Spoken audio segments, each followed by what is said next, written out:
The story starts off with the main character running towards somewhere and realizing that he can't take them anymore. That is because he has to deal with quests that are selfish, quests where everything is pushed onto him, and where he just gets yelled at. Then he stops, and as he looks up with sweat on his face, he thinks that starting today, things will be different. The previous day, he was absent without leave for the first time, and if he had to make any excuse, it was because it was already past noon when he woke up. The main character seemed to be waking up from sleep, and he wondered if he was sleeping at the entrance or if he had passed out. He tries to get up as he rubs his eyes, and realizes that he couldn't stop crying for some reason, and said that he wouldn't make it to his meeting in time. While on his way, he said to himself he felt a bit better since he slept well last night, but he wonders if they would get mad at him again. In the Adventurers Guild building, a pretty receptionist greeted the boy good morning, calling him Mr. X, and tells him to do his best with his designated quests today. She adds she remembered that the guild master wanted to talk to him and requested to have a moment of his time. But X doesn't want to see the guild master. The guild master calls X a defective magician who is only a beginner and tells him to explain why he was absent without leave, especially why he didn't come to the joint meeting he proposed. X thinks that the joint meeting at the start of the month is just the guild master giving them long instructions, and it apparently motivates other adventurers, and so he apologizes. The guild master says that he asked Miss Aries, a B class, to do the work of X, which was casting buff spells on participants in his place, and tells him to be sure to thank her later. He announces that the adventurers were happy, but it cost a lot, to which X sadly replies, "Yes, sir." Holding a card in front of X, he says that X probably was not prepared to be an adventurer, which embarrassed him a little. The card has all the information of X as an adventurer, which the guild master folded, gave off a smirk, and then tore it off. Holding another card, the guild master says that as punishment, he has to start over from rank F, which is the very bottom rank. He gave him the card, which X kept looking at, as that was the third unfair demotion. The card was a blank F card and he would be registered if he dripped his blood on it. The guild master tells him to drop the blood and get his unfinished work done already, but then he notices X's hesitation and asks what's keeping him quiet. Holding his magic stick tight, X thinks that he can't take this anymore. He just can't. X then bows in front of the guild master and says he thinks that being an adventurer was too much for him and thanks him for all that he did.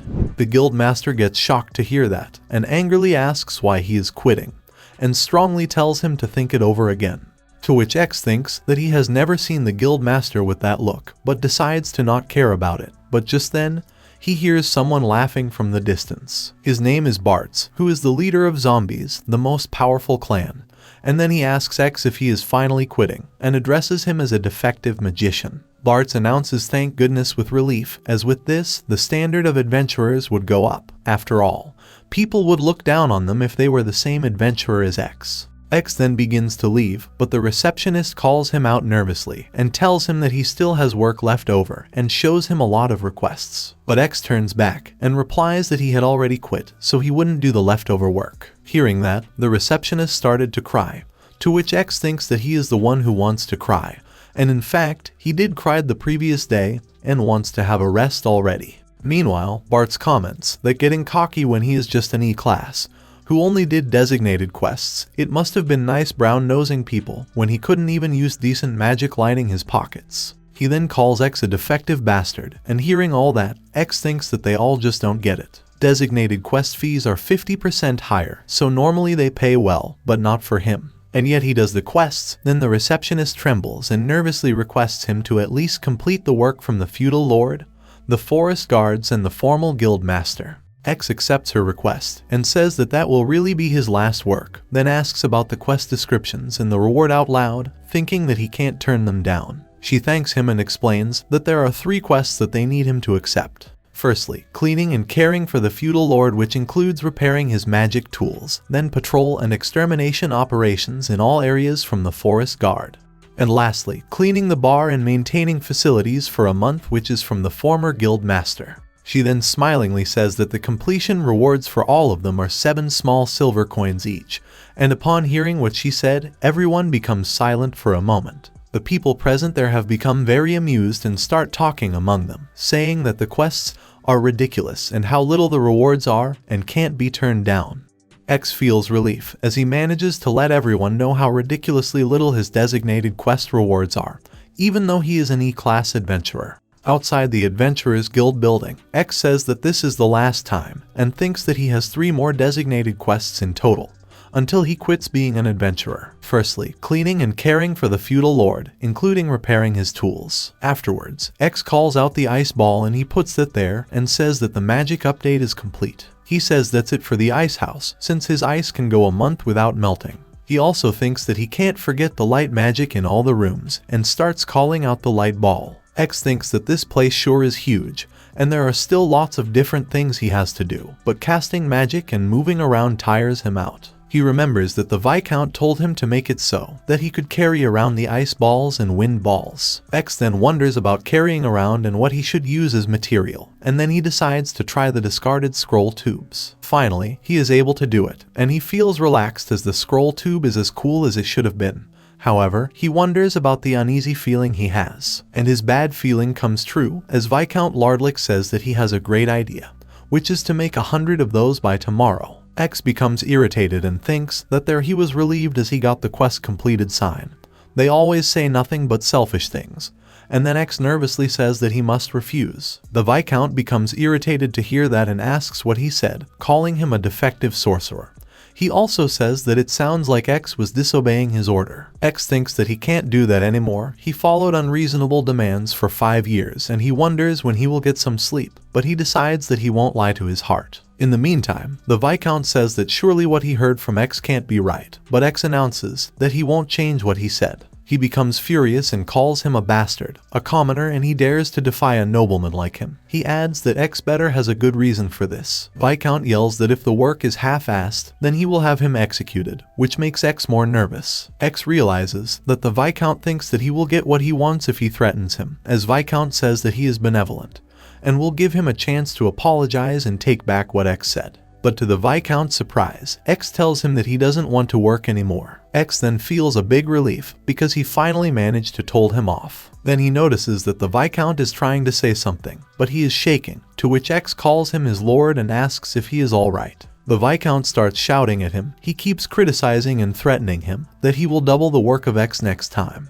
He then says that he will send in a designated quest and tells him that he can't run away, and mockingly tells X that now he must be wishing that he probably would have just listened to him from the start. X then requests him to assign that quest to someone else, since he has already retired, which shocks the Viscount. X shows him his quest completed sign and tells him that with this, his quest is completed, so now he need to send any new quests to the guild. The Viscount yells at him, telling him to stop, and that they are not done talking.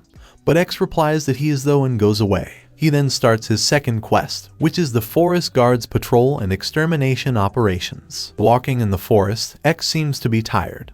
He feels like all the designated quests that come his way are too evil. He is a subcontractor for the Forest Guard for Patrol and Extermination operations. The subcontractors and the subcontractors he worked with don't even come to the scene lately. He has been doing this for 5 years already, and he was told to kill all the monsters or pick up the magic stones as a side hustle, or wrap up work by himself, and it's been getting harder with more and more extra work. Suddenly, X hears a sound of footsteps, and then he sees a presence. After that, he sees that it is a king orc, which glares at him, to which X calls out the fireball and thinks that it found him.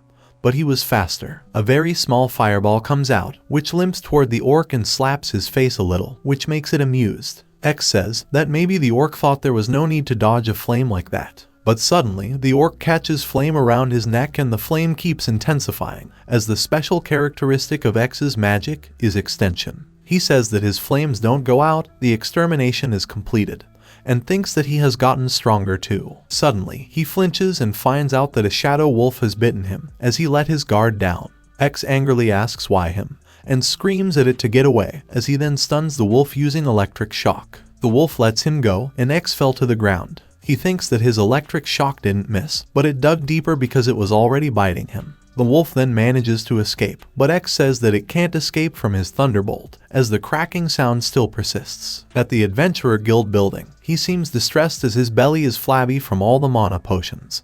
He then keeps the extermination report for that time on the desk. He remembers that the number of monsters greatly decreased lately, so permanent staff members are gone.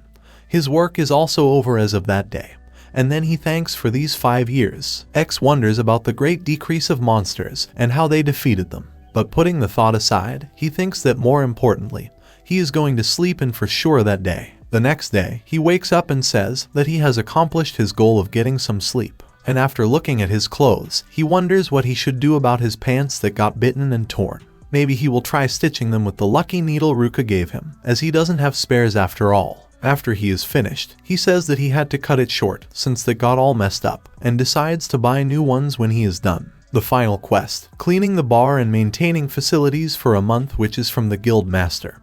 And as he apologizes for being late, something taps his head. The former guild master throws a bowl at him, which hits X in the head, and the guild master yells that he is late. He then tells him to hurry up and get the hell to work before they open, to which X apologizes and says that he will get started immediately, and thinks the former guild master is a troublesome old man who still holds up his authority. X calls out the house clean, ice ball, fireball, and water ball. He thinks that all the effects should hold up a month, but he suddenly realizes that since he was so tired, his extension technique was set to 1 day. The old man annoyingly says that he is getting tired over some beginner level magic, while X is feeling down while thinking that he need to start over again. The old man suddenly remembers that X was late today, so he tells him that as punishment, there will be no commission fee. X sadly replies that he understands, to which the old man laughs and says that he is lucky, and adds that he is probably okay with a cancel for this month, and tells him not to be late next month.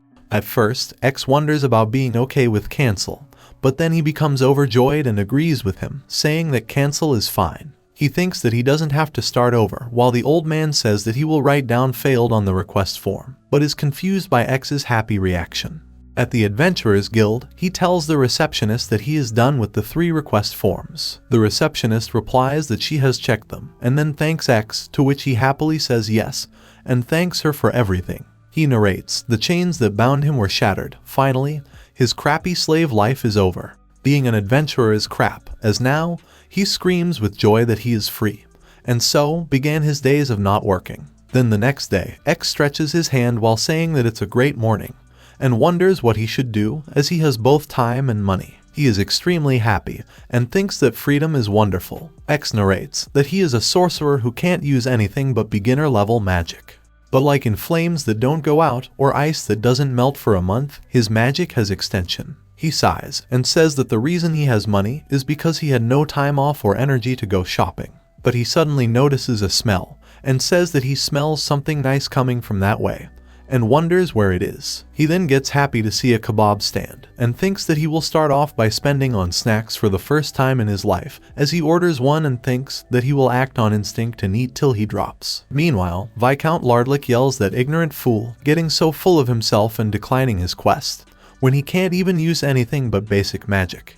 A boy says that he is absolutely correct, and addresses the Viscount as Lord. The Viscount then asks him what was the fool's name, to which his butler Yesman replies that it was X. Lardlick tells him not to let that good-for-nothing fool escape from his territory, and pressure people so that he can't work at all, let alone be an adventurer, to which Yesman replies that he will make arrangements at once. The Viscount laughingly says that this is where the fun begins, and he can just imagine the fool begging to let him work. He adds that he will have to teach him a proper lesson, so he doesn't rebel in the future. After that, Yesman notices something, and asks what is that cylinder, to which Lardlick explains it's a portable tool that he devised, and had that defective sorcerer give fundamental ice and wind magic to, which amazes Yesman, as he comments that no one would have thought that someone who can't use anything but beginner-level magic could be used that way. He says that the Viscount truly has a keen insight, to which Lardlick agrees, and mentions that he got him to make about 5, so he will grant him one and tells him to take it to the kitchen,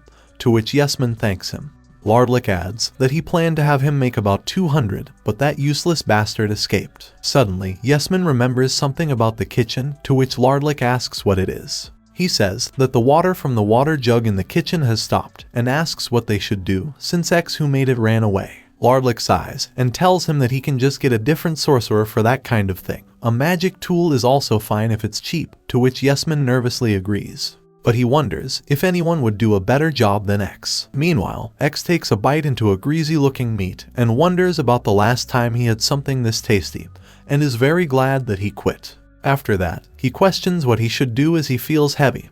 He wants to eat more but his body refuses. He is guessing that his evil workplace really took a toll on his body. He didn't think that he would give up after one bite. Then suddenly, he hears someone asking him if he isn't going to eat anymore. He turns back and sees a young girl resembling a cat, whose stomach is growling due to hunger. X gives her his kebab and tells her with a smile that she can have it. The girl finds it unbelievable, as this is her first time having meat in half a year, and thanks him for the food. X thinks that he is an orphan too, so he knows very well how much of a luxury meat is. He also decides to treat her something the next time they meet. He mentions that the unemployed life sure is fulfilling, but he is not satisfied yet, as he is gonna live by his desires. X says that he doesn't have anything he wants, but he is craving to splurge. He goes to a shop and thinks that these are all kind of unfamiliar to him. It seems like the world has progressed a lot without him knowing. He got eager about splurging, but he hasn't bought anything yet, and he is getting sick from the amount of information there. He shivers while thinking that he needs something healing.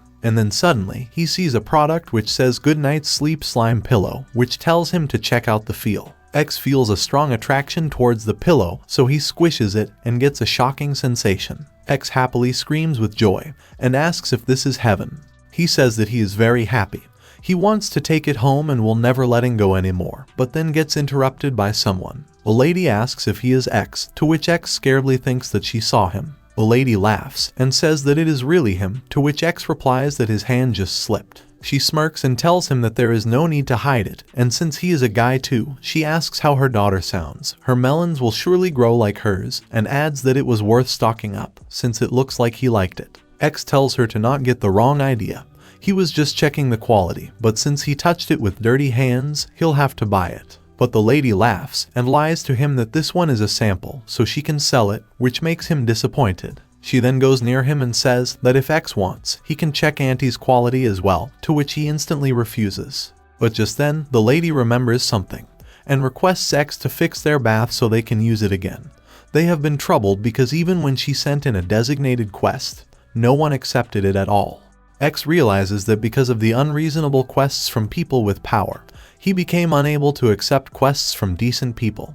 He thinks that this lady is indeed shameless, but not unreasonable, so he probably can hear her out. She happily says all right and thanks him for the help. She tells him that she will send in a designated quest completion documents to the guild later, which makes X heart throbs. He realizes and says that he is sorry. On second thought he can't, because he has quit being an adventurer already.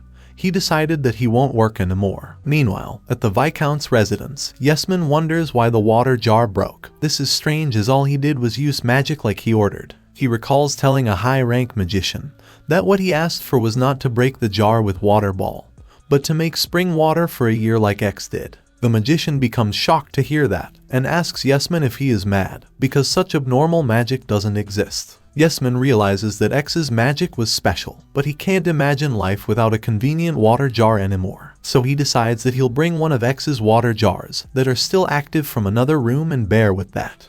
But suddenly, the light around him goes out, to which Yesman says that they have even more work, and he feels like he left X in charge of this too, and so, Butler Yesman's suffering began. Meanwhile at the shop, X uncomfortably says that he declined though, but the lady grabs him and shouts that he probably can, and keeps requesting him. X thinks that he bravely declined, but that didn't work while the lady keeps shaking him. She says that she knows she'll give him the Supreme Slime Pillow in return as a present, and asks X how about it, but he replies with a no, and mentions that he has money while glancing at the pillow. But then he becomes shocked to notice that it is 5 silver coins. It's pretty costly. X can hear 2 voices inside him.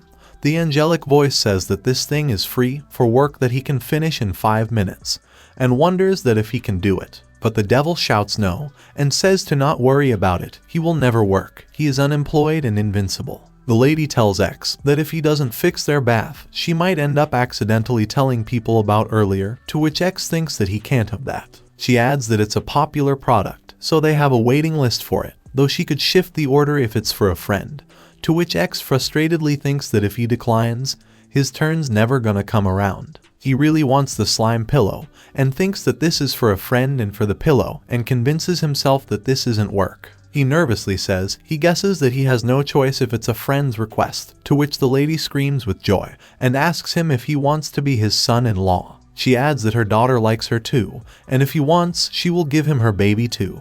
But X neglects that. He thinks that he ended up accepting, but if she's this happy, then it's fine, and he is getting the slime pillow too. After that, he calls out the water ball and the fire ball as bubbles are forming in the water, and the bath also started making clank sounds. X says alright, he thinks that it will hold up for at least a year with this, to which the lady gets shocked and says it's gotten longer again. X thinks that now that she mentions it, it might have gotten quite long, so getting trained by being forced to meet ridiculous demands wasn't bad, though he never wants to go through that again. Suddenly, someone asks if someone came over, and then a little girl shouts that it's Big Bro X. The lady calls her Lena and tells her that X fixed their bath for them, to which she happily thanks him. She comes near to X and tells him that in return he can do whatever he wants with her, to which X hits her in the head. He wonders how is this woman raising her, and tells Lena that this is something to say after she grows big. Lena becomes disappointed to hear that, and says while touching herself that she is big though, to which X thinks that that's not what he meant. He thinks that if she did that in front of Master Elise the elf, she might turn into a different race and become an ogre, so he tries to teach her that she shouldn't do that in front of others. The lady then calls out to X and asks him if he wants to work a bit with her using that magic earlier, but her word stabs through his heart. He requests her to please stop, as he said earlier that he's not going to do any work. The lady understands his suffering and says that he is right, as she apologizes and hugs him. She tells him that she won't say it again, and tells him not to worry while she pats his head.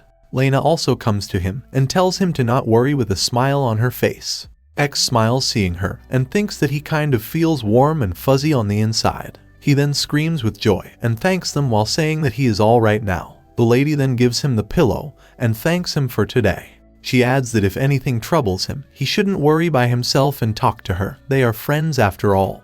While Lena also screams that they are friends. X grins and asks if they know what ice houses are, to which the lady asks where that came from.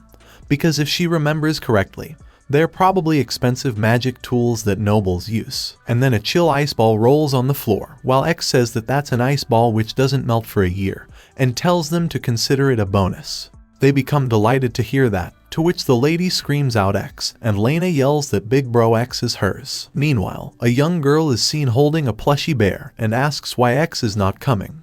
Later at night, X seems to be sleeping on his new pillow. The next morning he wakes up and puts his face on the pillow while thinking that going back to sleep feels good. He didn't know his pillow could affect his sleep this much, and to think he can sleep more than 3 hours a night.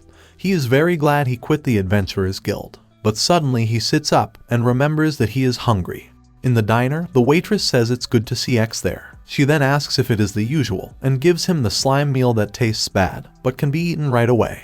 She smilingly tells him to pay up, but X is confused about what she is talking about. She asks what the matter is, and then shockingly asks if he having a seat today. She screams and calls the manager, telling him that X finally said he's dining in. He said that he doesn't need the nasty slime today, to which the manager screams in shock. She gives X the menu, to which he wonders if he has been making them worried until now. So in that case, he happily announces that he will have the chef's choice. To which the waitress calls the manager and says one daily special, and the manager screams that he understands. He will show him his spirit. Afterwards, X looks at the meal and wonders about the manager's spirit, but still decides to taste the meal. And as soon as he takes the bite, tears come out of his eyes, and seeing that the waitress becomes shocked. X says that the meal is very warm, while the waitress stands motionless. She screams and calls the manager, telling him that X is shedding tears while saying it's warm, which makes the manager happy. X says that it looks mediocre, but the sourness and the mana match exquisitely. He recalls his past and thinks the meal is delicious, and it's a blessing to have a flavor in his meals. He remembers that the thing which people call nasty didn't taste like anything. After that, he finishes the meal and thanks for the food while saying that it was delicious.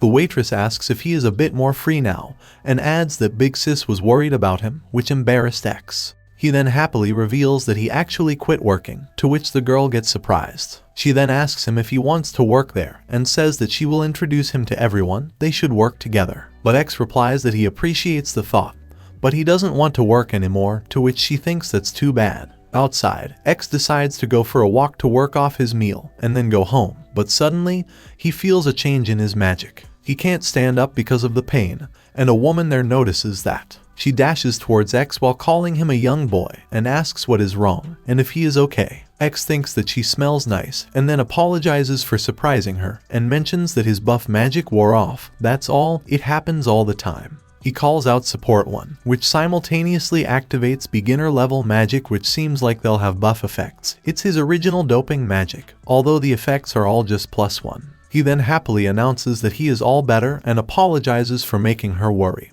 and she says that he indeed seems alright. She adds that she has been getting tired easily herself after she became a scholar, so it seems like she got too worried if that was also the case for him, and apologizes to him. X asks if he shall cast buff magic on her in return for helping him, as she won't get tired for at least a month. She asks if that is so, as she thanks X and thinks that he's pushing himself for some reason. X again calls out Support 1, to which the woman shockedly screams and asks what that is. She says that she feels power surging up endlessly. She asks X if he did this, to which he replies that he can only use beginner level magic, so they're beginner level buff spells. While she energetically announces she feels like she can do anything. She thanks X and says that she's gonna finish the research, to which X thinks that he has only cast this on guild people before, but that Miss Sure is overreacting.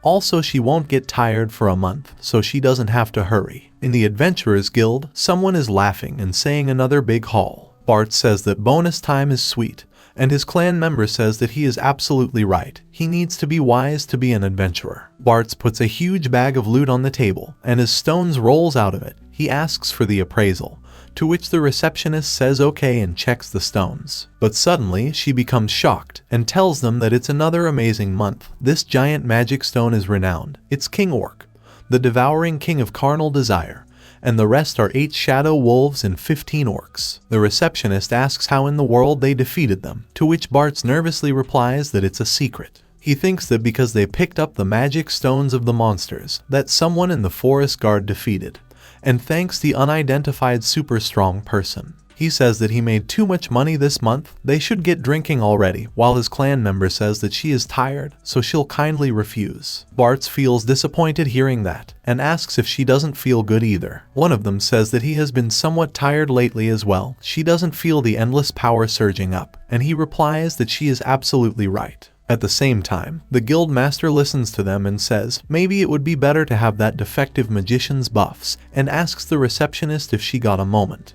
He tells her to bring back X and tell him that he will make him a B rank, so his vacation is over, to which she nervously agrees. Bart tells everyone that the drinks are on him today, which makes them scream with joy, but they haven't realized that they've been able to keep moving thanks to the buff magic extension that X cast on them. If anything, zombies, the strongest clan, had yet to realize that the one that defeated the strong monsters, their greatest source of income was X, and this became the zombies' final day of glory. Meanwhile, X thinks that he is full now and took a walk. Maybe he'll relax in his room for the rest of the day. But suddenly, someone says to look over there, it's very cute. X looks at the crowd and thinks that it's kind of noisy in front of the inn, but since he doesn't want to deal with anything meddlesome, he decides to change his plans. But then he hears someone saying that a kid is carrying a little bear who is alive. X wonders about the live bear and questions if it could be who he thinks it is. And just as he expected, he finds out that the person is Ruka. Ruka yells at X, saying that he is late, and makes her bear slap him, to which X bets that she came to see him, but couldn't get inside the inn, then stayed in the gap because she couldn't stand people gazing at her. He knows that she's shy, but he wonders how long she's been stuck there and narrates that she is a puppeteer sorceress. In the tea house Silent Cat, Ruka asks why he cancelled his buff magic contract with her, and adds that they're troubled without him, while X narrates that Ruka runs a sewing factory using automated puppets. He then tells her that he quit his job and apologizes, to which Ruka becomes shocked. She worriedly asks if he is going somewhere far away, to which X replies with a no, and tells her that he doesn't plan to leave the town. And after a moment of silence, Ruka excitedly says then that's good. After that, X raises his hand and calls out Support 1, to which the stats of the bear increases. The bear feels energetic and apologizes to X for hitting him earlier and addresses X as partner. X narrates that this talking bear, he cast the buff Support 1 on it for a long period of time for a quest, and it suddenly started talking one day, maybe because it had +1 intelligence, although it can't once the buff wears off. Ruka mentions that the crazy bear loses his intelligence without him, so they need X. To which the bear also screams that she's right and announces that they're counting on him. After that, they talked about his dismissal from the guild, and Ruka got really angry on his behalf, which kind of made him happy. She said that she will beat them up for him, but he told her that he appreciated the thought. After some time, the receptionist requests them to come again, as both he and Ruka left the inn. Suddenly, X realizes something and apologizes to Ruka and asks if they can go back to the inn before he takes her home. But she hesitates. X thinks that she's as gentle as a doll when she's outside, but not when she is alone with him. At the inn, the receptionist of the Adventurers Guild calls X and tells him that she has been waiting for him, which makes X uncomfortable. After that, inside his room, X thinks that it's midday, and there are two dainty girls in his room. The receptionist tells him that she has good news and says that he went back to C rank, and he's guaranteed to be a B rank adventurer by next month. But X sighs and tells her that he already quit being an adventurer though, and asks if he wasn't an F rank. The receptionist proudly replies that the guildmaster was giving him a trial so he would overcome the adversities and become great, to which X wonders about the trial. She adds that from now on, the guild will decline quests from poor people and he will be able to focus on completing high-level designated quests, to which X again wonders about the designated quests. She flirts with him while saying that he is also promoted to her prospective boyfriend. He can ask her out if he wants. While X thinks that that's a no-go deal, he doesn't even need time to think about. X notices that Ruka is holding him back and thinks that it's alright, he has changed. He will tell her like it is. Suddenly, the crazy bear yells at the receptionist, and while calling her a young lady he tells her to shut up and listen, that she just say whatever she wants. X and the receptionist get surprised, while X thinks that it took his line. But well, he's the one who made it, so it can talk, while the receptionist surprisingly yells that the plushie just talked. The bear says that he was easily fooled by the word trial, but sorcerers probably start at C rank because of their scarcity. In other words, Guildmaster was ripping off X's commission fees as a middleman, and using it as his allowance. Both of them get surprised hearing that, while the bear thinks that he can't believe they're learning from an intelligence +1 bear, and says that this doesn't make sense. He yells that the guildmaster needs to come and apologize to his partner first, to which the receptionist feels really shocked, as she thinks that's true. After that, X feels relieved that she finally left, while Ruka tells him that he should thank the crazy bear. X then cheerfully thanks the bear, to which he tells him not to mention it, and says that he can call him Kumakichi. X then asks Ruka that she's probably the one who taught Kumakichi how the guild works, and she cheering him on from behind earlier was reassuring too, as he happily thanks her, which makes Ruka embarrassed. X narrates that Ruka and Kumakichi too, but also Lena and her mom, and the people at the restaurant. He probably has a lot of dependable friends. After some time at the Adventurers Guild, the receptionist tells the guildmaster that X declined, to which the guildmaster becomes irritated and calls him a damn defect. She then worriedly tells him that there is one more thing, that they've been getting failed mission reports from elimination targets not being met, and none of the guild members are showing up. The guildmaster wonders what in the world is going on, and that is happening days until the downfall of the guild. X is holding fluffy Kumakichi and feels like he's recovering from the fatigue from repelling the receptionist lady. Speaking of Fluffy, X asks Ruka if her workshop running okay, hearing that she stares at him. The efficiency of her sewing workshop, which uses automated puppets, differs quite a bit depending whether his magic is there or not. He was worried if her deadlines would be okay like this, but he wonders what in the world that look is, while she sighs and asks him if he's bringing that up after what he heard just now. She would be a devil to work them like that. X asks then what about the bear, to which she replies that the crazy bear is different, while Kumakichi calls her partner and tells her not to abandon him. Ruka tells X to remember this. It's true that he's helpful, but her workshop can manage if they just reduce production. Even without him, the world goes around and tells him not to mistake what he should feel responsible for. There's no need to get hurt on someone else's behalf. And so, she tells him to rest a bit now, to which X says alright and thanks Ruka. She gets a little shy and annoyingly says that as long as he understands, well then, she's gonna go home now. Meanwhile at the Adventurers Guild, the receptionist nervously says that Mr. X quit the other day. The former guildmaster furiously asks if he did quit and says that this is the problem with bastards, who don't realize they're being paid. He adds that thanks to their ex causing a ton of trouble, all the high-quality ingredients at his restaurant went to waste, and asks if she is telling him that they're not taking responsibility because he quit. He says that his request form clearly states defect liability. In case of a serious failure, they are to take responsibility until the end, and tells her to read it properly. The receptionist then notices something in the form, to which the former guildmaster asks her what it is. She replies that this request form has been processed as cancelled, since that means no contract was made. The guild is not liable, to which he shockingly says that this is absurd, and remembers that he got a bit stingy back then. He yells in anger and asks then who is going to replace him, as he has no replacement, and he's in debt because they just remodeled. But the receptionist tells him to have a good day, and suddenly she hears a clan leader saying that they are back from a quest. After that, she shockingly asks if the quest failed. The leader apologizes and adds that it's strange, the enemies were stronger than usual, they are tougher than they were a few days ago. The receptionist thinks that this makes it the 9th failure this month, that's as many as last year in just 3 days. And those who failed were likewise, saying that the enemies have gotten stronger and wonders if that is possible. The guildmaster then came down and annoyingly asks what the matter is, they're all sacking. The leader then requests him if he can give them a pep talk, they just can't seem to get fired up lately. The narrator states that there is a rumor going in the Adventurers Guild that getting disciplined by the guildmaster will make them as strong as a zombie, while the guildmaster says that today he'll be giving a special pep talk for them saggy bunch. First, he wants them to always have high awareness and the power to think on their own. Pep talk in fact easily makes them strong for some reason, so once they experience it, they get addicted. He shouts while saying that's it from him, and tells them to receive a buff from Ares and work hard on their adventures, to which they thank the guildmaster and run towards Ares. The secret came after the special meeting, as they tells Ares that they are counting on her for the buff. She nervously says to guildmaster she thinks that it's meaningless to cast buffs when they are not even in battle. But he tells her to not think about things like that, she should just hurry up and do as she's told, to which she nervously agrees, and tells everyone that she'll be casting buffs they want, and requests them to line up.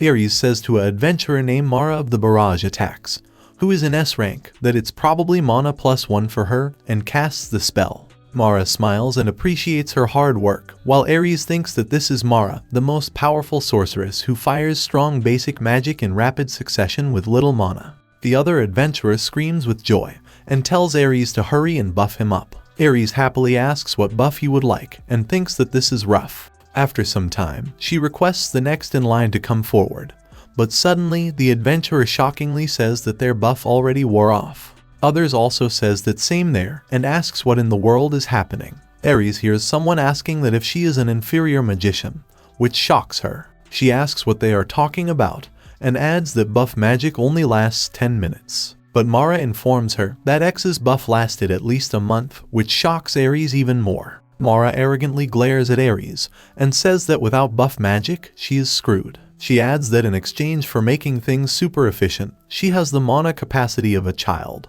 and without buff magic, she can't fire in succession without replenishment, so she has to chug down potions and restock mana.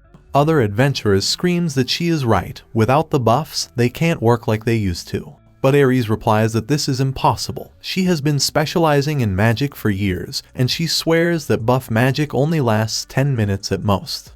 The adventurers talk among themselves, saying that it's pretty bad, that they can't use their powers like before, and they can't even call a replacement buff magician, as it will still only last 10 minutes, and then they questions if it could be that X was actually amazing. Mara then calls out the guildmaster, and says that they need X, he kicked him out, so he will probably call him back. Other adventurers screams that she is right, which makes him annoyed, to which someone from the back says they are right. It's the receptionist who glares irritatingly at him. She says that they were saying it's only right that they apologize to partner, to which the guild master becomes confused, and asks whom he should apologize. But then the receptionist angrily grabs his collar, and asks him if he is dumb, he should please go and apologize to Mr. X. Meanwhile, someone says to X that he is probably the defective magician. He says that it's perfect timing, as he asks X to give his knives some sharpness again. He just needs about 10. But X apologizes and tells him that he doesn't accept quests anymore, to which the person shockingly says that it doesn't take much time, and asks, why not? And X replies because he doesn't want to. The person irritatedly says that X is being all damn pretentious. he will need to ask for a knife sharpener. X then remembers that he used to have a 100% acceptance rate for orders, although now he declines everything. Even without him, the world goes around. X thinks while petting the cat that it is just as Ruka said, even if he declines, they will all ask someone else. The cat suddenly runs away, and he hears someone calling him defective magician and asking him what he is doing over there. It's the zombies, and X wonders if they are going to tell him off for something again. Bart yells that he is on their way and pushes him, which makes X falls on the ground. He glares at Bart while he says that X is being slow and addresses him as Mr. Former Adventurer. Bart then asks X what the hell is with that defiant look, to which X narrates that in the past, he definitely would have reflected on himself that he might have been slow. He might not have been able to say anything back, no matter what they told him. But things are different this time, as he requests Bart to please apologize. Bart irritatedly asks what, to which X again tells him to apologize. Bart holds his sword and asks if he has lost his mind. He will turn him into rust on the magic sword ignition. X narrates that it's an adventurer style to draw a sword to intimidate, but he won't let him do that, as he calls out the ice enchant. Bart says that if he gets any more cheeky, then he will chop him, but as he tries to pull out his sword, he fails to do so. He then gets angry and asks X with rage just what he did. X replies that he won't be able to pull that sword out for a month, to which Bart realizes that it is frozen and becomes very annoyed. His companions then comes in front of Bart's and tells X it seems he has taken them quite lightly when he is just a beginner level magician, which makes Bart's happy. Meanwhile, X thinks that they are the ones who blew up at him. Even now, he is trying not to hurt them and wonders how far he has to go to make them leave. X thinks about what he will do if they go any further than this, as an uproar can be heard from behind. The guy resembling a cat calls the zombies bastards and tells them to cut it out with their 3-on-1. While the girl resembling a cat says that Big Sis is here. X recognizes the voices as he asks if he is the manager and says that this is the first time he is seeing his face and the girl is the restaurant employee. Bart shockingly asks who they are and tries to say that he was giving this guy a lesson, but the manager yells at him to shut the hell up. He calls them coward and asks if they want to see him unleash his spirit and tells them that if they wants to say something, then they must pay last month's bill first, as they are 3 whole days late. Bart annoyingly asks if they think they can get away with making an enemy out of them. While X thinks that these two will side with him rather than the heroes of the town, X glares and calls out Sharpener +1, to which they delightedly says that it's Sharper. X then calls out Support 1, to which the manager screams while asking what this is and announces that he's going to tear them apart. And the employee screams that Big Sis is getting fired up. They are ready for combat. Bart gets annoyed seeing that and tells them not to take all his jokes, as he calls them boring bastards. He adds that he will pay the bill soon too, so he tells them to wait a bit more, but as he tries to leave, he hears someone telling them to hold on. It's X, who requests him to apologize, to which Bart gets shocked and hesitates. He irritatingly says fine, and says that it was his bad, to which X becomes shocked. The other people shouts that they can't believe X made the zombies apologize. They feel refreshed seeing that, while X wonders since when he had onlookers. The manager then hugs him and says that they are right, to which X becomes overjoyed and thanks the manager and the employee. The manager says that he is their valued customer, so he is probably stopping by today. And the employee adds that Big Sis is hungry as well. Afterwards, inside the diner, she asks what his order is, to which X announces that he will have the manly special. Meanwhile, Bart says with rage to think a little bastard like him would defy them, and asks what the world is coming to. He will have to get more allies and go beat X up later. Suddenly, one of his ally comes and says that they finally got the extermination report from the forest guards. Bart excitedly says that it is about time, as he screams and says alright, bonus time is here. Then in the demon forest, Bart says that this is strange and asks why aren't there any dropped magic stones. And suddenly, he sees 2 wolf monsters in front of him and gets afraid. The zombies start to run away in fear, while Bart screams and asks why the monsters are still alive, while his ally named Dwarf suddenly trips and falls. Dwarf stutters and tells them to wait, but Bart decides to run away and ignores Dwarf's call for help, and then Dwarf went missing afterwards. Bart thinks that he should be safe coming this far, and wonders why are there monsters even when they got an extermination report. The narrator states that the forest guard's report was incorrect. Until now, they had been making X do it by himself and just taking all the credit. But with him gone, they became unable to do it. The bonus time that zombies had been relying on was the result of magic stones being left as is, from X being forbidden from picking them up during quests. Bartz hadn't realized that at all, but he doesn't believe that Elfman was the kind of person to shit themselves, while Elfman said sorry, and Bartz screams that he reeks and tells him not to get near him. From this day, zombies, the young heroes of the guild, had lost their glory. Bartz thinks that he dropped his wallet that had what little money he has. This is seriously the worst. In the pawn shop, the salesman says if it isn't Bartz and mentions that he got something good right now. A persistent client finally let go of something, but Bartz replies that he is not buying. Bartz puts his magic sword on the table and says that he came here to pawn this. The salesman shockingly says that this is the magic sword Ignition. It is a blade that he is so proud of, but Bartz says never mind that, and tells him to give the appraisal. He thinks that he can't draw it even if he holds onto it anyway. In this shop, it doesn't matter if it can be used right away, they'll pay him appropriately. The salesman asks how 1 gold coin sounds, to which Bartz says that it's cheap, but he has no choice, and irritatedly says that he is going to come pick it up next month, so do not let anyone touch it. Outside, he thinks about his precious magic sword, that he will get it back with next month's bonus time. He wonders why would he put the restaurant on his tab, while the narrator says that Bartz's mind was filled with thoughts of a bonus time. But such a day never came again. At Viscount Lardlick's residence, Yesman welcomes him home and says he seems quite happy, and asks if something happened at the dinner party, to which Lardlick asks if he can tell. The Viscount says that about the tool he devised, which makes cool wind, and he had the defective magician make, to which Yesman says that it is probably the cylinder infused with ice and wind magic. Lardlick asks Yesman if he can believe it, that a princess showed interest in it, and when he presented one to her, she was very pleased, so he promised to present some for her friends as well the next time they meet. Yesman says that it's expected of his lord, however, there is one problem with that, and mentions X has retired from being an adventurer. But the Viscount says then they just have to take him into their home. That unemployed and impoverished defective magician will cry tears of joy. Yesman agrees that this is a great idea.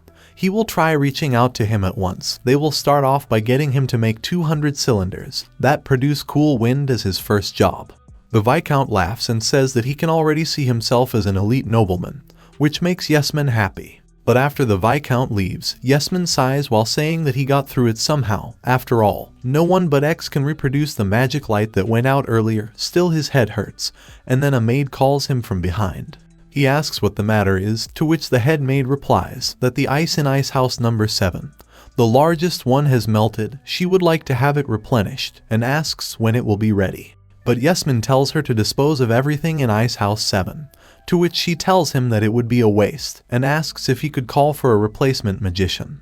Yesman then tells her to keep this between them, to which the head maid nervously says okay. He explains, it would seem that X used to always come and is apparently special, not just the ice that never melts, but also the lights in the rooms that don't go out, and the jar that keeps water welling. Others can't reproduce them. She adds that she didn't know he was such an amazing person. She had no doubt that his magic was something even kids could do. To which Yesman says yes, even kids can cast it. However, they say its duration is equivalent to 1,000 high-level magician. She then requests Yesman to make Mr. X return, because at this rate, the state of the house will diminish. Yesman agrees and tells her to leave it to him, and mentions that he will prepare a large sum of money and a position for X. Meanwhile, a plushie is inside a letterbox, to which X seems surprised and wonders what kind of situation this is. He thinks that now is not the time to be surprised, and says that he will pull it out right now, and addresses him as a second-rate bunny. He narrates, there are a lot of sewing squad bunnies at Ruka's house. They all look similar, but apparently Ruka can tell them apart.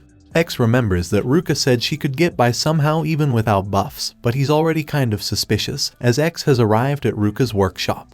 He rings the bell and calls out Ruka, telling her that he is there to play. He thinks that she has never answered the bell because she's shy, so in the end, he just let himself in with the spare key. X enters and requests her to pardon him, and narrates that he and Ruka are both magicians. Magic is unfair, as it follows the rules of the land of illusions. In it, the illusions of flame breathe flames, and ice breathe ice. It connects their world to the land of illusions through the medium of magic elements, and discovers what is normal for the inhabitants there. Magic elements are like tunnels that connect here and there, and sorcerers are those who have opened them in order to gain great power. They make a contract with an illusion, pay a sacrifice called karma, make an opening in their body, and carry its theme in the open cavity of their own bodies. And by its nature, something close to what they wished for is stolen from them. Ruka received the blessing of being a puppeteer, her theme in exchange for karma inside her body, the sacrifice of the abyss, and the karma she paid was anthropophobia. X thinks that this is just his imagination, but maybe Ruka wanted friends. The illusion became her friend, but was deeply jealous, so it stole courage so that she wouldn't get near other people. He thinks that the first time he heard Ruka's voice was the day Kumakichi first talked, and they became friends after that. X then sees a ball of yarn as Bunny comes and gets it, but it trips with the thread and falls, to which X says that this is what happens when you walk with the thread unspooled. Suddenly, Ruka arrives and tells it to hold on a minute, but as soon as she sees X, who says that he's here to play, she embarrassingly screams in shock. X apologizes for coming all of a sudden, but Ruka replies that's fine, and tells him to at least ring the bell. X thinks that he did ring the bell though, and tells her that by the way, what is this disaster? Ruka replies that it's nothing, but suddenly they hear a loud explosion sound, which startles X. He becomes shocked and screamingly asks what's going on, while Ruka tells him to wait. X then goes inside the room, and sees a clumsy bunny buried under the collapsed materials. He stares at Ruka with suspicion, to which she becomes shy and says yes, that's right. The bunny runs wild if she asks her to do something remotely difficult, and tells X that she needs him, and asks if he got a problem with that. X apologizes, and thinks that this bunny disaster within just a few minutes of him coming. He didn't know things were this bad when the intelligence +1 runs out. X then calls out support 1, to which the clumsy bunny gets up on her own and bows to X, while Kumakichi laughs and says thank goodness, she made it out. X says mission complete, while Ruka thanks him, and Kumakichi adds that she's right. X feels his heartbeat getting fast, and becomes delighted while thinking that this situation is kinda starting to feel like he has become a hero. He then tells them not to worry, and says that he has a duty. After all, he is the only one who can save them, which makes Kumakichi excited. X then calls out support 1 to save the bunnies around him, as he rushes and says this is the last room. He slams the door open, and says sorry for the wait everyone, but he sees endless bunnies in that room, and screams there's so many.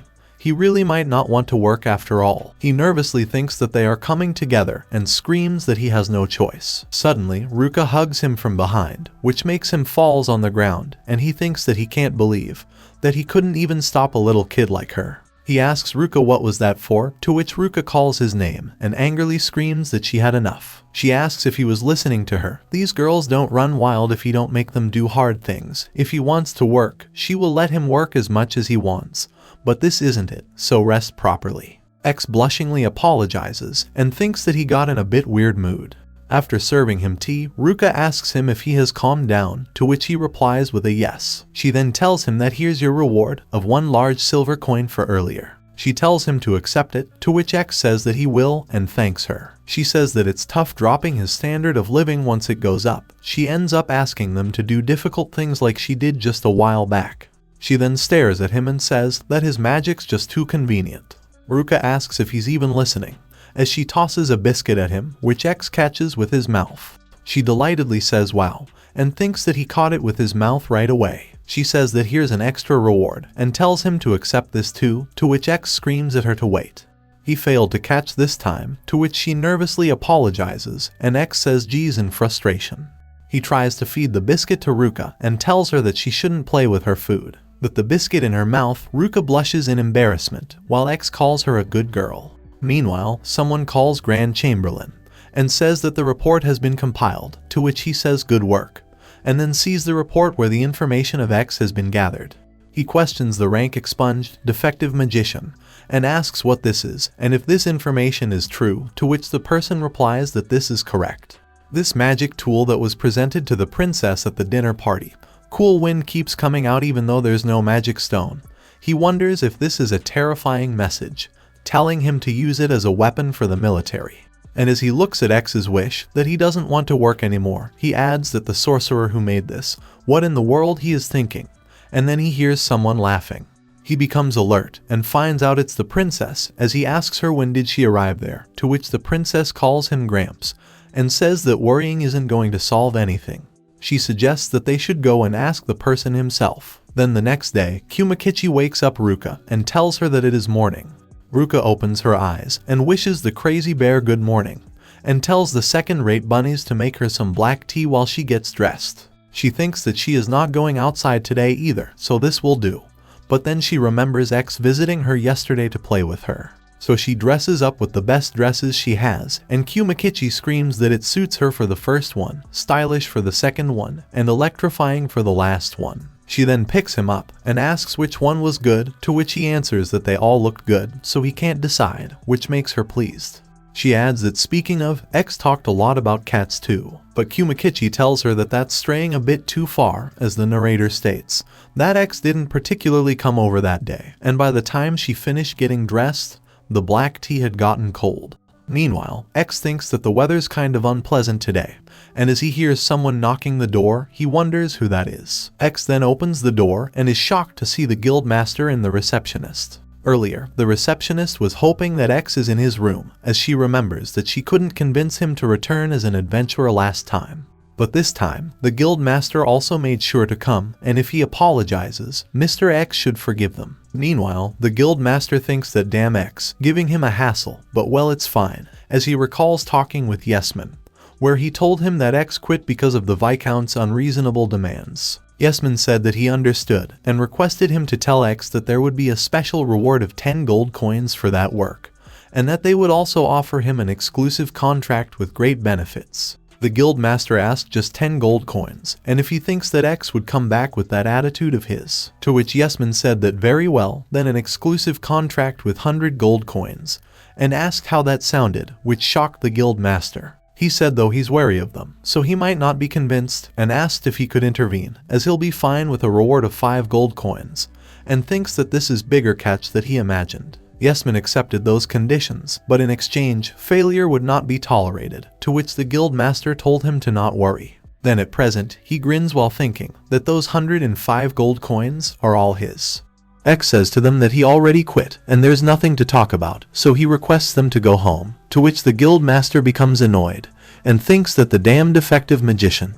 But he will hold back for now. He bought his own house with the 105 gold coins that were supposed to be paid to X. Besides, his blank card was a big help to him. Originally, it should have been an A rank, but the guildmaster received an A rank amount of money from the designated client, and gave X an E rank amount, so he got to make some nice pocket money. He says that he came all the way to visit him, and asks if he couldn't be like that and let him in, as it not like they are going to bother the other people around here. X replies that he's okay with bothering him, and he asks what did he say, to which X states that he don't want to. So, he requests them to leave, but the receptionist says that they are here to apologize, and asks Guildmaster if it is not right. He says that he will apologize as he requested, and says he's sorry, to which X seems confused, and thinks that these guys took what Kumakichi said seriously. Therefore, X says that their business here is probably done, and again requests them to go home. But the guildmaster calls him as Mr. X, and nervously says that he will prepare a position of A rank for him, and requests him to come back to Adventurers Guild. The receptionist screams saying A rank, and asks if it isn't great, but X smilingly says that even if they say they will treat him better now, he refuses, he's never coming back and tells them to go home. He adds that to him now, guild rank is worth less than a tissue paper, saying that he slams and closes the door. X hears them telling him to wait and hear them out. While he happily thinks that he said it, he was able to tell the guildmaster once and for all. He thinks that was refreshing. Then he hears him saying that they will reevaluate his type of work too, and tells X to hear them out. Hearing which he opens the door, and the guildmaster happily asks if he changed his mind, but X replies that if they come again, he will leave the town himself out of their persuasion. The guildmaster nervously says all right, they will give up and back off, and requests him not to be so hasty. He then says that they're going, shocking the receptionist. X waves at them and tells them to take care for real this time. He then says that maybe he will go tell Ruka what just happened. On the way back, the receptionist calls the guildmaster and tells him to hold on. She asks why he backed off so easily. She asks if they would still have the chance if they chased him and showed him their perseverance. Even if he went to the next town over, he replies no, they can't be the ones driving him out of town. To which she says that's true. He thinks about the damn defective magician, wonders about going out of town. He thinks that anything but that. At any rate, he has already embezzled the rewards. If X leaves, the Viscount will punish him. Therefore, he has no choice but to use that now, and tells the receptionist not to worry. He still has a secret plan. He says that he will take all the responsibility from here on out, and tells her to convince the adventurers to wait 3 more days, to which she replies with yes sir, and thinks about increasing her feminine charm over those 3 days too. Entering a room, Guildmaster laughingly thinks that if he can't convince X, he will force him to obey him. How dare a defective magician who can only use beginner magic defy him? So the time has finally come to use this. It's a waste to use it on that reject, but he has no choice. Ring of Servitude. The wearer experiences many side effects and cannot take it off of their own will. It's a magic tool that the Guildmaster hid behind the secret door of the storage room. He says that he will make him regret going against him, and wonders about lowered by 1 level from beginner magic. He then becomes shocked, and thinks that X is an incompetent bastard. If he uses the ring, X won't be able to use his magic at all. That just defeats its purpose. He wonders why X can only use beginner magic, and thinks that he should at least learn intermediate magic. He has ridiculed him for it a lot, but never thought he'd suffer from it. He frustratedly thinks that at this rate, he will be sent to the mines, and he doesn't have the money to escape either. He wonders why would he buy a fancy mansion, but he suddenly realized that he does have money. The guilds deposit money, as if it's for him. The adventurers won't complain either, and to think he has become a fugitive because of X. It's a bit dangerous, but he guessed that he will go through the demon forest. He probably has to go through this creepy forest. Oh well, he will get out of here quickly, and start over with this retirement money. But he suddenly notices a barrier, and asks what that is. He wonders if it could be the new rumored barrier. He states that what a shoddy iron wire. He can't believe the town is being protected by something like this, as it's disappointing. Because it looks like a normal wire, it shouldn't work on people. So he will just climb over it, but it's been given stun electric shock, which is X magic. Like the goblins that fells into the trap so far, he blacked out. In the prison, someone asks him how long he is going to sleep, and tells him to wake up. The Guildmaster opens his eyes and sees Yesman, to which Yesman states that it seems he has failed his lordship's request if he has attempted to escape. But the Guildmaster frustratedly asks if the electrifies fence is doing. He replies that in the sense that the forest guard is under the patronage of his lordship, yes, and the forest guard sure is excellent. The fence was actually built by X, who was forced to do menial work, but Yesman didn't know. That barrier was just a name for a beginner electric magic that just lasts for an unusually long time. He then says as for Guildmaster's treatment, he will let him work in the mines, the source of the money he love. The advance payment of 5 gold coins should be about 5 years in the mines. To which the Guildmaster screams no, and requests him to reconsider, as if it's the money he wants. But then he noticed that he doesn't have the money he took out from the guild. Yesman says if he's talking about the money, the person from the Adventurers Guild who found him took it back. But they did leave this. Good for him. Since they did, he will allow him to have it. Hearing which the Guildmaster seems confused, and Yesman explains that he will put it on for him. The Guildmaster screams anything but that, and tells him to stop and get away. He calls him a fool, and says that's not something to use on people, while Yesman wears him the ring. The Guildmaster gets a shocking feeling, and Yesman orders someone to take him to the mines, and tells him to take care of it, while the Guildmaster trembles and says it's so cold. Warmth is disappearing from his heart. He tells him to save him by taking it off. Someone calls X and he nervously twitches. He then turns around and says it's been a while, Mr. Butler, to which Yesman replies that it seems like X has quit being an adventurer, and X agrees. However, Yesman says that he can't decline a request despite taking the advance payment. He will have to accept it. X surprisingly asks advance payment, and asks what he is talking about. He adds that he's not sure what's going on, but no matter how much money he offers him, he doesn't want to work for the Viscount, hearing which Yesman thinks that it can't be. And X says that if he will excuse him and goes away. Yesman seems really angry. He realized that the Guildmaster tricked him. He can't believe he didn't just rip off 105 gold coins he gave him, but he also didn't give X a single one, so he will have him pay for deceiving him. Meanwhile, someone calls the Guildmaster newbie and says that his hands aren't moving, to which he states that with this ring, now's not the time for. Just then that person yells at him to get to work, which annoyed him. He thinks that he just have to endure 5 years of if he strikes a gold vein, he will be out right away. Therefore, he thinks that he will survive this and will never lose heart. But little did he know that the butler found out about his wrongdoing, and that the sentence was extended by 100 years. Meanwhile, at Viscount's residence, he asks what is going on with the defective magician. His promised day with the princess is near, and orders to hurry up and get him to make 200 cylinders as gifts. and he can get other people for this, to which Yesman says about that, no one but X is able to make those cool cylinders, so someone then laughingly asks why they don't just kidnap him. He is Urikul, king of the ghetto. He's a rascal who approached Viscount while Yesman was gone. Viscount wonders about the kidnap, to which Yesman nervously calls out my lord while requesting him to reconsider. But Urikul says come on, as they will give him a room underground and treat him courteously. Then sooner or later he will change his mind too.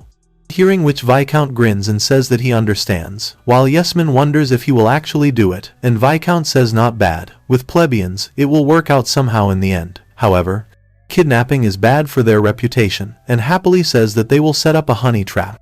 If kidnapping is bad, they just have to get him to come gladly on his own. He adds that they will trap him sweet charm of a beautiful lady. Great idea if he says so himself. And he's counting on them, to which Yesman feels relief. And Urikul says alright, but as he get outside, he wonders about honey trap. Red light districts, violence, black markets, drugs. Every underground organization has its own area of expertise, but his specializes in violence. They have no such thing as beautiful ladies. So he will try getting his subordinates to round up some first, but he screams and asks what's with this lineup. As a kid, an old woman who says she's a maiden at heart, a pregnant lady, a boor, a dog who's a female with a pedigree. Seeing which he screams that there aren't any good ones. He doesn't know what kind of kid X is, but they can't set up a honey trap with this bunch. He hears someone saying that she has no choice. She will just have to make an appearance here. People present there start to scream and say that's their big sis, and she's so dependable.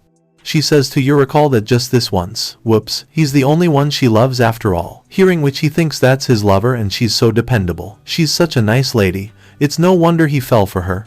She adds that though, she will stop if he doesn't like it, but he doesn't think she's that cute, and wonders if she can pull off a honey trap with her personality. He recalls that when in doubt, flip a coin. Heads, he leaves it to her. Tails, he asks someone else, as he prays for tails but he misses the catch, to which he shockingly thinks that he failed to catch it, and he then picks up the coin. He wonders if he's shaken up, then someone calls him boss, and says that he dropped this. Seeing her, Urikul screams that's it. The person says that he dressed up like he said, but he can't be a honey trap, as he's a guy. And Urikul's lover tells him to stop talking crap, and says that she lent him her favorite clothes because he told her to. She's in charge of being the lady, and he's in charge of the looks. Someone arrives there and calls out Big Sis, and watching the guy dressed like that, he becomes surprised and calls him saying princess, to which his Big Sis angrily yells at him. She calls him a traitor who can't even tell men and women apart. The guy says that she's right, he's a guy, though he's not feeling bad, but the other guy nervously says that he has a report. They found the target, so the three of them peeked at the target. The Big Sis realizes that that's X and thinks that he's like a prince. It's getting her motivated, but she wonders who is the cute girl beside him. She then wonders what the hell, as she's a demon lord. As a lady, she's in a completely different dimension from them. The dressed guy says that this is impossible, so they should go back. But Big Sis says no. As she's going, they have them outnumbered, while thinks that even if defeat is waiting for them, she can do anything if it's for him, and X seems worried. He thinks that the trio that's been staring at him from earlier is coming this way. Ruka's got scared and he needs to protect her, so he stands in front of Ruka. He then asks what they want from them, to which Big Sis calls him little boy. She asks if he want to have some fun with them. The dressed guy also nervously asks if he wants to, but X seems confused. Just then, Kumakichi tells her to hold on. He asks how dare they try to get their hands on partner who's having a rendezvous with Master, and adds that one of them is a guy too. Seeing which Big Sis shockingly says that the bear talked, and the dressed guy states that they can't do this anymore. The numbers are even now, and they found out he's a guy too. To which X get more confused and the dressed guy explains that they were sent here as a honey trap, it's probably impossible, and apologize. X gets confused hearing that, to which Big Sis screams yeah, X heard him, this plan is impossible with that girl around. But she calls X a young boy, and asks if he can say that he fell for it. While the dressed guy says that he heard he won't treat him badly, as it's probably better than being kidnapped, and tells him to let Big Sis save face here. But X smilingly says nope, to which the dressed guy says to Big Sis that he said no, and becomes angry hearing that. She screams that she's gonna honey trap him no matter what, and tells him to prepare himself. They will be going for now, hearing which X says that it was rowdy, and Kumakichi calls X and states that they should continue shopping. X thinks that they said they will be back, but they were surprisingly honest, so he doesn't think they can pull off a honey trap, while Ruka says that he was cool, and Kumakichi says that Master approves of him. Meanwhile, Yurikol frustratedly thinks that he can't believe X had a prettier lady than the honey trap, while recalling that Big Sis said sorry, they failed, and they said to X they will get back at them, and the ones from earlier are mostly gone too, and wonders what he is supposed to do. He says that X is giving him trouble, and suddenly someone asks if it's Big Bro X. Yurikol calls her a pipsqueak and asks who she is. He again asks if she knows him. He excitedly says that then he can cut to the chase. He orders her to take him to the Viscount's residence and asks what she wants in return. She nervously requests him to give her cold medicine. He gasps and wonders if could it be that she knows the kid who just left. Therefore he says that all right, he will prepare some, so he's counting on her, and tells her to go, to which she smiles and goes away. However, Yurikol says that to think he would use a brat for work, he has lost his touch too. Moving on, he meets Big Sis on the way, and she says that his job ends here. He states that he doesn't need a honey trap anymore, and he doesn't want to see her like that anymore. While X is at Viscount's residence with the girl, Yesman says if he's here, and asks if it means that he's finally willing to accept their request, but X says that he's upset. He screams that to think they would use a little kid like this as a honey trap, they are all rotten, seeing which Yesman gets shocked. He tries to say that there's probably a misunderstanding, but X says it's not, and asks if he is making excuses with the truth right before his eyes, and he heard the deal was made on medicine for a sick kid. To which Yesman frustratedly wonders, why in the world did Yurikol use a kid like this, while X says that this kid said she would do anything for her sick friend. To think they would use her, they are despicable. The Viscount sees X, he happily calls him and says that he's finally here. He then says yes, as he knew he would fall for his honey trap, and tells X to hurry up and get to work. X thinks that like hell he will listen to what this guy says. He yells that he won't forgive him, while calling him a scumbag. He adds that he's buying medicine for her friend, and they are going. However, Viscount screams and tells him to wait, as he's not done talking to him, so he tells X not to leave, and keeps calling him a complete victory for X. After that, people are talking about the recent incident, thanks to a contractor who was watching the situation. Rumor that the Viscount was exploiting children spread, and his reputation hit rock bottom. The princess orders to set coordinates vacation house at Forest End. She then says, "Oh great sorcerer." She's on her way to see him now. The Grand Chamberlain shockingly asks if the princess went to see X all by herself, to which the one of the guards says that they are terribly sorry. She went before they had any chance to stop her. Therefore, Chamberlain wonders if consulting the princess was a mistake after all. Lula, the third princess, at 12 years old she has a big age gap with her sisters. She's innocent and intelligent looking, and she brought something troublesome. The Grand Chamberlain asks the princess what that is, to which she replies that it gives off a cool breeze and is very light. She got it from Viscount Lar something. He says that they should see, and asks her if she would please show it up close to Gramps as well, and she replies sure. But he scans the tool. He finds out that it's a threat level 1. He thinks that according to the danger assessment magic scouter, its threat level is 1, but wonders about the uncomfortable feeling he has with this cylinder. He let his guard down thinking there wouldn't be anything that catches his eye in a town like this, and curses the Viscount. He then says that he's so curious about the cylinder that he won't be able to sleep, and asks if he can borrow both hers for a while, to which she says that he sure is greedy. She's going to give one to her sister, so she tells him not to break it. At the Royal Institute of Magical Technology, first-class technician Herman says so this is the new magic tool. Gramps says that it's a mysterious device that the princess obtained at the dinner party. Viscount Lardlick broke the etiquette and handed it to her directly. He can't be too careful with him, and Herman asks if he climbed up to nobility. Maybe he doesn't know about it, and he didn't either.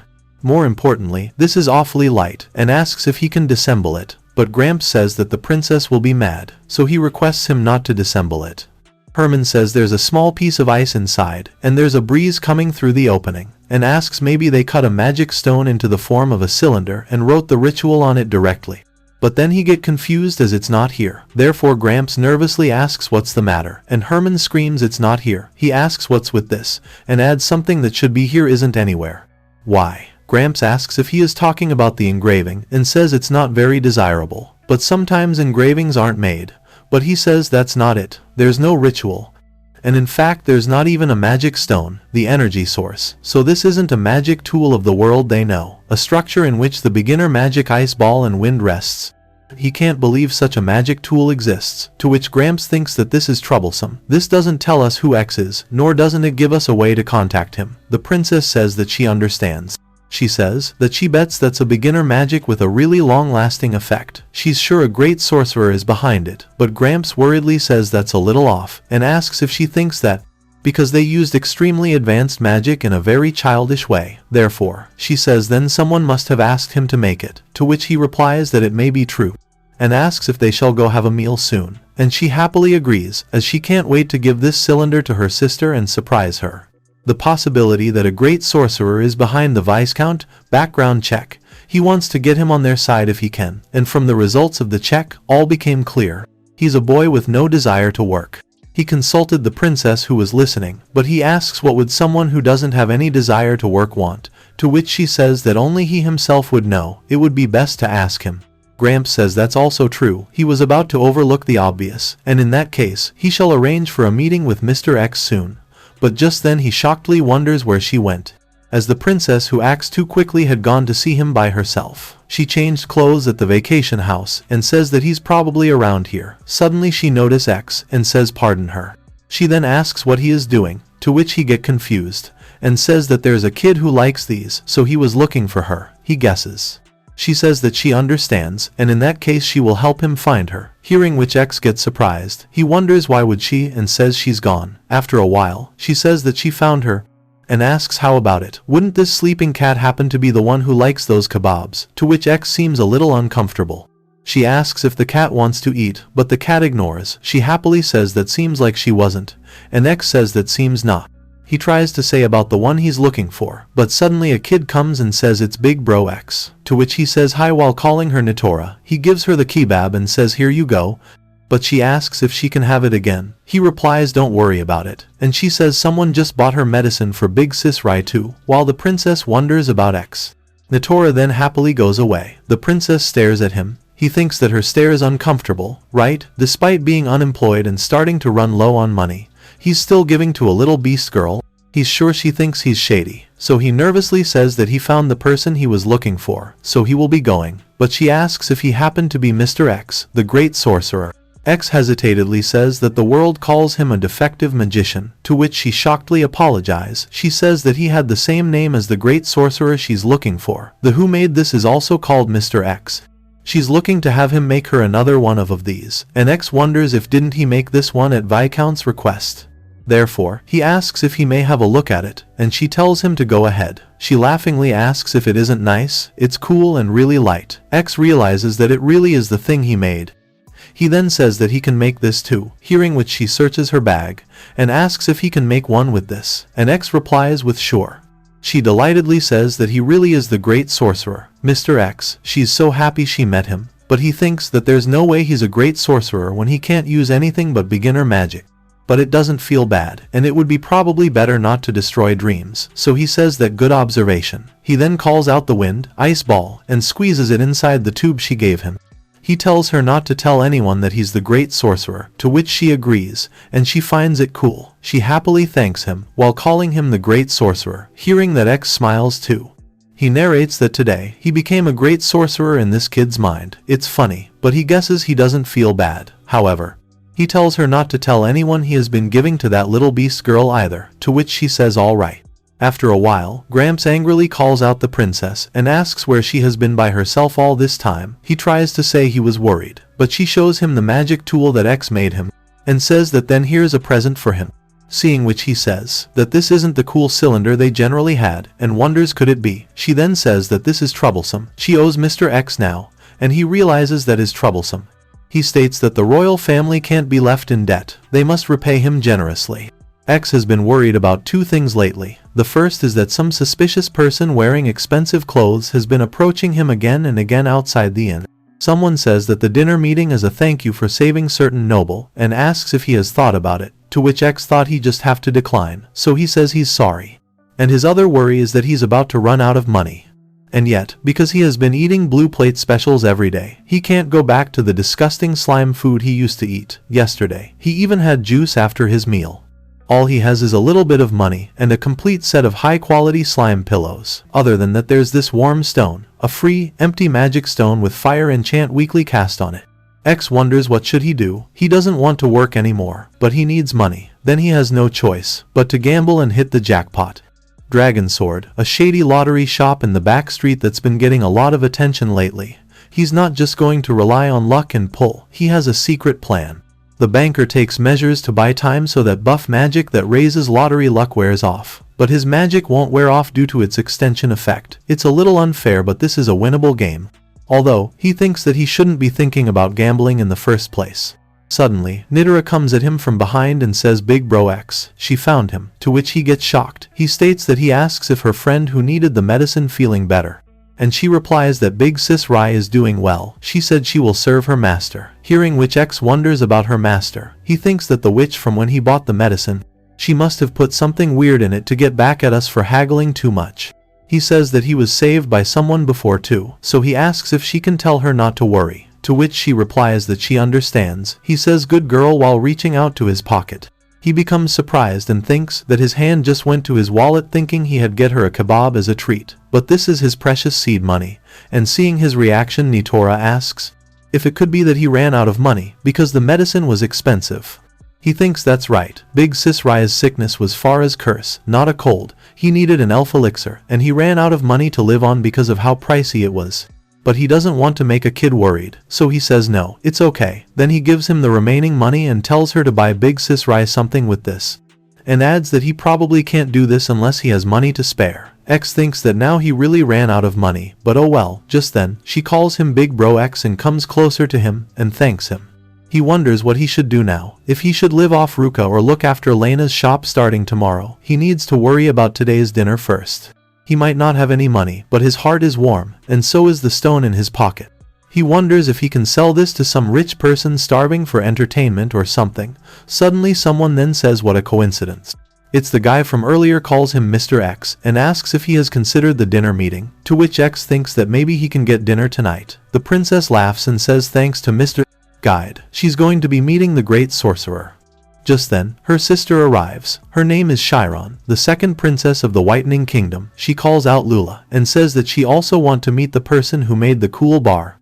To which Lula asks if she want to meet him too, then she will introduce her to him. However, Chiron narrates that lately she has been worried about Lula. She's innocent, loves pranks and so vulnerable. It makes her heart pound. The mysterious sorcerer who's been reluctant about having dinner together suddenly decided that tonight is fine. She wonders what he's planning. She heard all sorcerers are eccentric, so she can't have him have a negative influence on her Lula. Therefore, she asks Gramps if she may participate in the dinner meeting as well. But he says that's unusual of her, as attending is fine, but there are a few precautions, hearing which she gets confused, and asks if she may hear them. He says to Mr. X who they are inviting tonight, work is a forbidden word. She becomes confused and asks why. Lula smilingly says the great sorcerer said he doesn't want to work anymore. She wonders about not wanting to work, and thinks that he's a terribly hopeless man. It's unfair to run away from things he don't like and only reap the benefits when people have duties befitting their positions. When she's a bird in a cage too, while Gramps asks if she understands, calling her Miss Chiron, and says asking Mr. X what about work, why do you not want to work, when will he work, and so on is completely forbidden, as their goal today is to just get close to him, and says please, to which she says that she understood with a creepy laugh, and Lula tells her that her smile kind of scares her. Meanwhile, X is wondering where he's taking him. He never thought he would come with an amazing carriage. He would like to express her deepest gratitude today for the invitation, to which the guide nervously calls him and says that he is just a guide, so he doesn't have to. However, X wonders if the person he's about to meet is quite noble. He's starting to feel like going home. The guide then says they have arrived, to which X thinks that this is the store he visited with Ruka and Kumakichi, so he guesses he was too worried and says that he's been here before. The guide happily says that he knew it, to thinks that he's aware of the secret path that only special people know, so he were a noble. But X wonders about the secret path. Then he becomes shocked to see a stairway in front of him. He goes through the stairway, and then the guide opens a lock with a key. He says that his guidance ends here, and requests him to go ahead. He then asks what the matter is, and X confusingly thinks that he doesn't know that he means by go on ahead. He thinks that no one would think there's another secret door, when this tea house is already like a hideaway. He wonders if this is a transportation gate. He didn't know they existed. Just then, the guide pushes him while saying that he will be late if he doesn't hurry. To which X thinks that so this is how I make my transportation gate debut. He will brag about it to Ruka and Kumakichi when he gets back. Also this guide, he will never forgive him. The servants in the mansion welcome X by saying that they have been waiting for him. He realizes that the place he came out of through the transportation gate is just a wall. He came here for food, but he never thought this would happen. The servant with him opens the door of the dining room. He sees through the room, noticing Lula, thinking that girl, while she calls him Mr. Great Sorcerer. He thinks that he knew it. She's from back then. She's the girl they meant he saved. Then he thanks Gramps for inviting him here today, to which he replies that he's just a servant. X wonders if he should then thank the lady there, then bows to her, to which she stands up and thanks him for coming here today, calling him Mr. X the Great Sorcerer. Her name is Chiron. This is Lula, her younger sister, and Gramps, their butler. She then requests him to have a seat. X says that he's not a great sorcerer. After all, people call him a defective magician, but she replies that if he made this, she believes he's unmistakably a great sorcerer. Lula then says that now that they have both made their greetings, they should eat first. But Chiron thinks that in the upper class, the ingredients and ranks of the food are, in a sense, a question, and the consumer answers through manners. She wants now to show them Sorcerer X. While he thinks that the soup looks tasty, there's a lot of spoons of different sizes, but when in doubt, pick the biggest one. Using the spoon, he tries the soup and delightedly thinks that the spoon's hard to use, but the soup is yummy.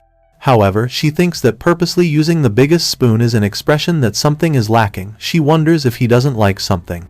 He says by the way, and asks where their parents are today, hearing which Chiron flinches, and Gramps worriedly thinks that he's asking for a direct audience with the king, while Lula says that they are busy, to which X replies that they must have it rough.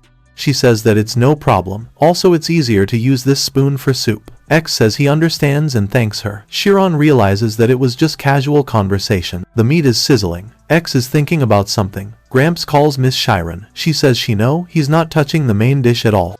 She wonders if this is a message refusing relations with them, and where did they make a mistake. Meanwhile, X thinks that this bad, he can't eat because he's full, and it looks so good too. He shouldn't have asked for bread refills along the way, so he is seen troubled, and Gramps says by the way Mr. X, and asks if there is something troubling him. X wonders about it. He thinks if he has trouble with anything, then he realizes and says that he has something he would like to sell and shows them, seeing which Gramps asks what those are. And he replies that they are just stones that are warm for the winter. Gramps becomes nervous and asks how much would they be. X just cast 1/100th of a beginner's fire magic to empty magic stones, so the material is free, but since he's having trouble making ends meet, he wants to sell them for a high price if he can. Then he recalls talking with Ruka, asking her how does she price her products. She said that she would teach him. For things he wants to sell at a high price, he should let the other person decide. That also lets him decide how to deal with that person. Therefore, he thinks that alright, he will go with that, and says that he will leave to them for an asking price. He will step out for a bit, so he requests them to think about it. Chiron nervously says okay. X goes out. Gramps then says that this is troublesome. Lula says that all of them for 1 gold coin, hearing which Chiron asks what she is talking about, and says that they should be 1 gold coin each. But Gramps says that he doesn't want to work anymore, which means Chiron wonders, does he mean he showed them his abilities, so protect him, or does he want enough to play for the rest of his life, and will turn against us if we refuse? She doesn't know which is right. Lula laughingly says that then they should ask him in return. The royalty can afford to. Chiron asks if she is sure. Depending on how they answer, the man who doesn't want to work might reveal his true colors. And Lula replies that she for one believe in the great sorcerer. Meanwhile, X is thinking 7 small silver coins at best. But since they are rich, a silver coin, no. A large silver coin would be nice. X comes in and becomes shocked as he sees the table full of coins. He wonders if they are suddenly bragging about their wealth. Then he can also demand large silver coin without hesitation. Lula laughs and requests him to decide his price from among these. X becomes shocked. He wonders if she's telling him to pick one, and realizes that these are probably all gold coins. Chiron tells him to go on and requests him to help himself. X thought a large silver coin would be max, but could it be that he can take a gold coin? And wonders if that isn't too good to be true though. He then wonders if they are telling him to find the real among counterfeits. He thinks that's what Chiron probably means, but it's not. He thinks that he can't use appraisal magic, so first their weight. He can't tell that they are the same. She's giving him a strange look. He needs to hurry. He is a man. He will just go with this. He picks a gold coin and says his reward is this. Hearing which they get silent for a moment. Then Chiron asks if he's okay with that. X becomes confused and thinks that this reaction speed, and wonders if he guessed wrong. Lula laughingly says she believed in him. X delightedly thinks he guessed right. He then smiles. Chiron realizes that it was the unselfish kind of not wanting to work. Then X was served a dessert. He thinks that using his head for picking the gold coin made room for dessert. He's happy, however. Chiron asks if he could tell them their theme if he don't mind. He says that his theme is extension. It's convenient, though he can only use beginner magic because of his karma. She says that being unable to learn advanced magic, that must have been rough karma. But he replies that he had learned advanced magic but he abandoned it, hearing which she wonders that he abandoned his own blessings, and here she was satisfied with the blessings of royalty, even though she felt confined as a caged bird. Therefore, she asks if he doesn't regret that choice, to which he replies that he doesn't. Advanced magic's convenient to have, but he chose this path himself. He's just an incompetent person who mastered that incompetence. Hearing which she thinks about the choice to abandon his own blessings. She thought that she was destined to be forced to marry someone, just as the minister wished, but she can see that she can be free if she has the resolve to abandon her blessings. Suddenly, Lula calls X and says that she, Lula Whitening, approve of him as a great sorcerer, and requests him not to say that he's incompetent ever again. X gets surprised, and smilingly thanks her. He then thanks them for inviting him today, and says the food was delicious. Chiron says no and thanks him for a fun time. They will treasure the warm stones, and Lula requests him to come and play with them again, while calling him Mr. X the Great Sorcerer. X smiles and says later he wanted to give that guide a piece of his mind, but he's not here. On his way back, he remembers about the small gold coin. He doesn't have a proof it's real yet, so he will go exchange it. If it's real, he should get 10 large silver coins back. Then he sighs and waits for the result. Meanwhile, a servant says pardon her, and asks what she should do about this mountain of gold coins. Lula laughingly calls Gramps, to which he says yes princess, he knows. Chiron says that she swears on the dignity of the Whitening Kingdom to give it to Mr. X naturally, no matter what. And although X brushed it off as a child's talk, he became a great sorcerer, officially recognized by the royal family the moment Lula approved of him. And a mysterious lad was suddenly registered among the highest ranks in the Hermitage of Mages. Meanwhile, someone asks about X and asks who in the world is that. In the Hermitage of Mages, a giant organization which is a counterpart to the Adventurers Guild, there was a person who suddenly appeared on the top. The following is hereby appointed as a great sorcerer, X of extension, rank 9th, retired. The people there wonders about him. They are talking among them, saying that they have never heard of him, asking if he is an illegitimate child of the royal family or something, and what in the world does it mean by retired. The old mage says that this is too much for a joke from the princess. Another one asks if they still don't know who is X. There's not even a trace of him in the roster. He then says that can't be, and tells the other mage to search again from the beginning. Then sorceress Kukul of searching says that she will look into it. They surprisingly calls out her name. She starts her magic saying X, current organization, world search. The magic owl says no result. She says right, he's on hiatus. Then searches again saying previous organization. The owl says that X's previous job was at the Adventurers Guild, marked defective magician, rank E. The old mage says that's strange, and asks why a mage would have been in the Adventurers Guild, to which she requests him to relax, and says that he might have just entered once to camouflage himself. The next search will reveal his true colors. She then searches again saying X, and his occupation before that. The owl replies that his previous job was at the Adventurers Guild, rank D, marked defective magician. They become shocked to know that he was demoted. They say that there's no way that could have happened to a man who became a great sorcerer, then asks if this is magic, which means he's completely messing with them. They call out counter magic, analyze, turn undead, holy light, true eyes. The old mage says that it's no use. They are not learning anything. Kukul asks why none of the magic is working at all. They call Great Sorcerer X, and shockingly ask what in the world he did to them. The narrator narrates that the reason why X isn't registered in the Hermitage of Mages is that he learned magic from a high elf at the Red Forest. He tried to join the Hermitage of Mages. They scoffed at his karma of being restricted to beginner magic, turned him down at the door, and recommended the Adventurers Guild to him. This lady is the one who appointed him as a great sorcerer. Lula laughingly says now he's officially a great sorcerer, and Gramps says that he must be very surprised. Meanwhile, X sneezes, and wonders if he caught a cold or something. The people around him are talking, and asks if they heard about the great sorcerer who was appointed recently. As apparently they have no idea how it happened. He heard he even prepared traps for people tracing him. It's elaborate. It's like a great sorcerer to show his power in such insidious way, and say that this is probably the first certification in 10 years, while X wonders what should he do after breakfast. and one of them asks what his name is. The other replies that it's X, hearing which the food gets stuck in X's throat. He swallows it and drinks water. He thinks that was shocking. His name's way too similar to him. That reminds him that they turned him down at the door. He's now rooting for him, calling him Mr. X. For now he guesses that he will go for a walk and decide what to do today. Taking a walk is really great. There are sights he didn't notice when he was busy. He wonders if he should play with Ruka and imagines her telling him to make something with her instead, and Kumakichi saying that she's right, partner, collaboration. Or if he should buy something for Nidara and Big Sis Rai, and imagines Rai saying master, they should go ditch fishing together. As she invites him every time, maybe because she got a taste of finding treasure in ditches before. It's amazing how Nitora looks like she's tired of it.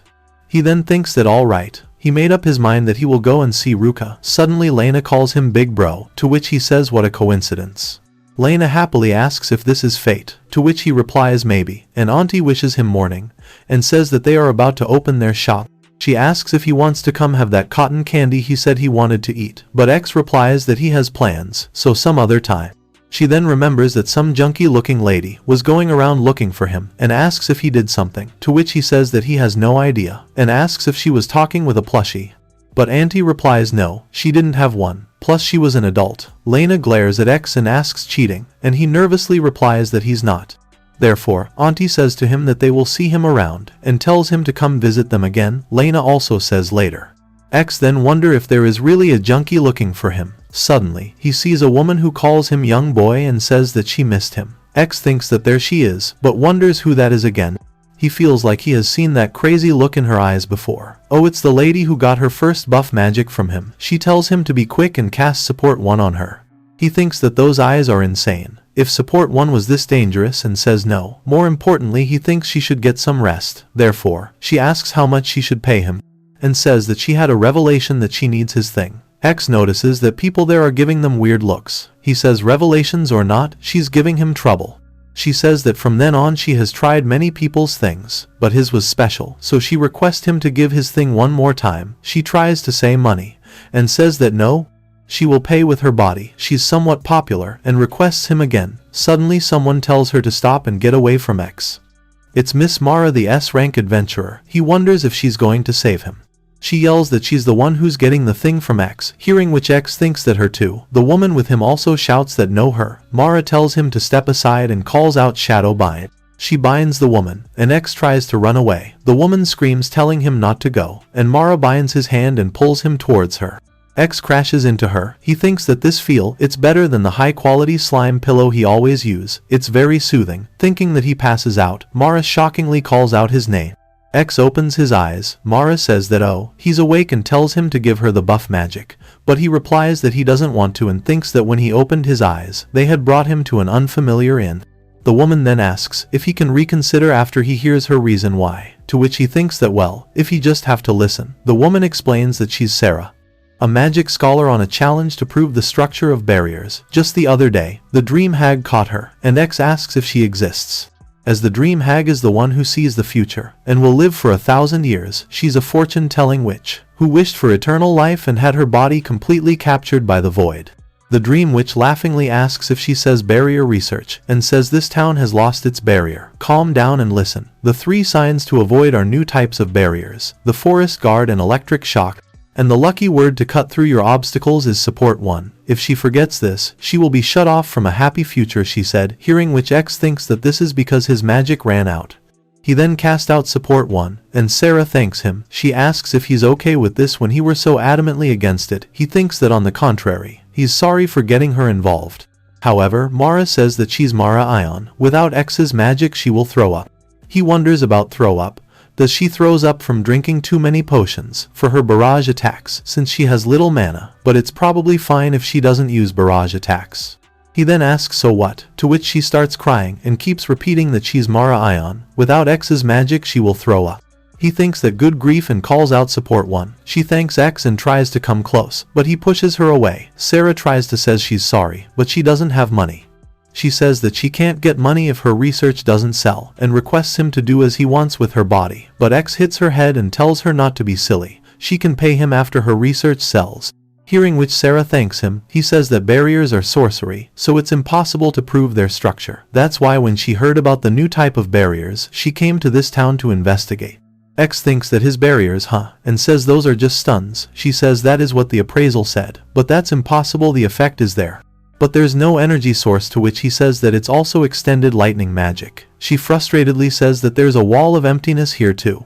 She wonders if her approach was incorrect, and says right, sorcery might be impossible but electric shocks can be reproduced by science, and her lucky word is giving her the answer. Therefore, he asks why she is working so hard, to which she replies that it's a sense of mission, is what she tell others, but it's actually childish revenge. She wants to become great and prove people wrong, and asks if it makes him look down on her, but X disagrees. He thinks that's great. He hopes that he can find a substitute for the barriers. He then asks what about Mara. She says as for her, it's because she can't forget about the time when a kid said thanks to her. He becomes delighted hearing that. Mara calls and thanks him with a smile. X feels shy and thinks that these two aren't fair, so he says well, he will be going. Sarah calls him and says that was the best. Mara also says that she's looking forward to the next time. However, X wants them to stop, or people will get the wrong idea. At Ruka's house, he says he's finally here. He calls Ruka and says that he's here to play. Well, she usually doesn't come out, so he will just go on his own, and says that he's coming in. He says to Ruka that he knows it's sudden but he's here to play. But Ruka and Kumakichi surprises him, and congrats him on being appointed as a great sorcerer, to which he get confused. He screams and says that no, this is a misunderstanding, and tells her to read the newspaper carefully. He says it's Mr. X, and probably not him, so Ruka reads the newspaper out loud saying that X, it's been a while since the heroic times lost its credibility, but the truth is hidden, and tells him to look. She's acting like she's hiding an E with her finger. She asks if X got a problem. Glancing at the cake, he thinks that there's no doubt this cake is tasty, so he has no choice.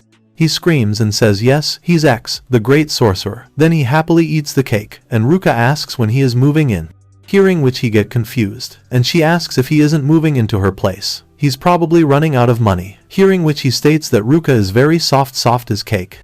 To which she shockingly asks if he worked. He says that this warm stone sold for 1 gold coin. She also realizes that this is warm, and says no fair. She wants this.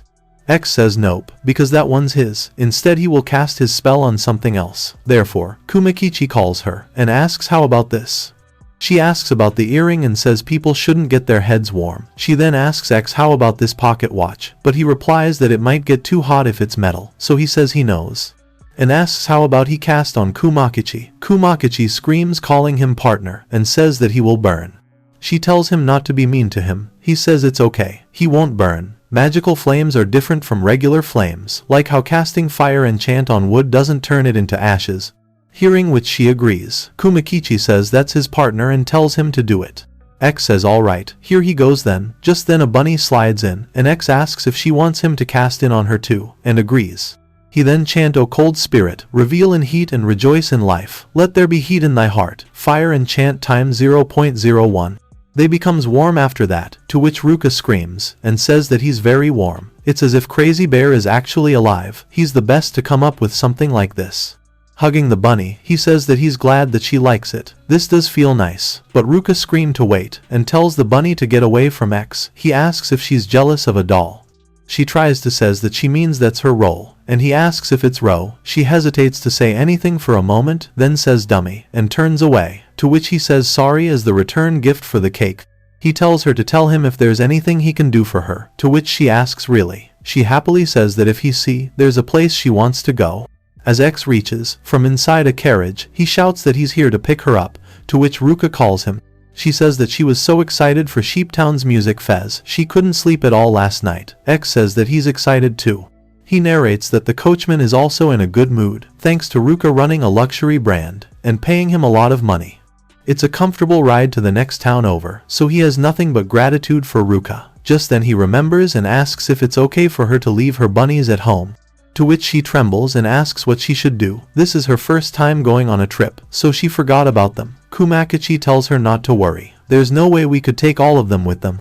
He will apologize to them himself later, while X also says he will help him get them in a good mood too, hearing which Ruka thanks them. Meanwhile, at X's inn, Yesman is seen standing in front of his room. He thinks that there's not much time left, until the day the Viscount promised to give those cool cylinders to other noblemen. He must get X to make 200 of them post-haste. Therefore, he knocks the door, but Big Sis Ray opens the door and asks Yes, who it is, to which he tells her to pardon him. His name is Yesman and he's a butler. He thought this was X's room. She says that it is, but their master is out of town for 3 days. He shockingly wonders about master. He can't believe X called them rotten. When he's making a girl pretend to be a maid in a small room, he's beyond redemptions. Then someone calls Big Sis Rai and asks if someone is here.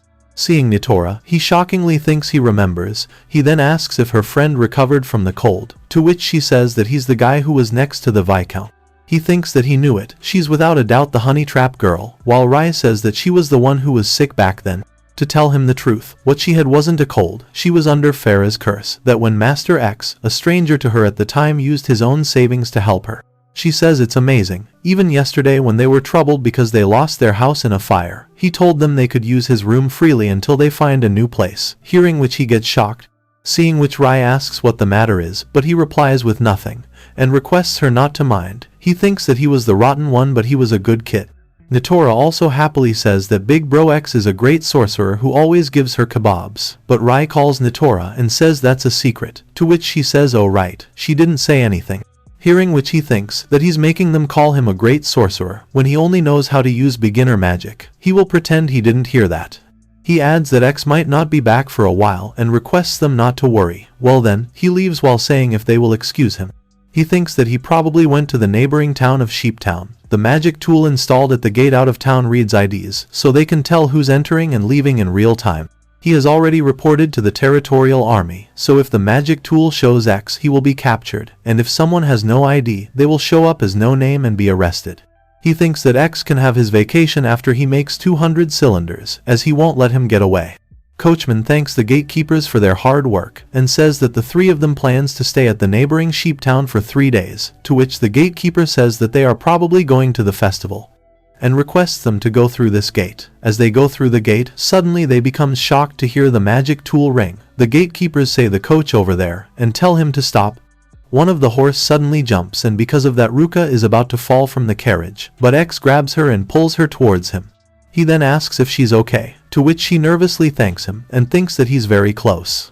X wonders what happened, while the coachman says that they didn't do anything wrong, but a gatekeeper says that there is a no-name rat hiding in their cargo, so he tell everyone to step out for a moment.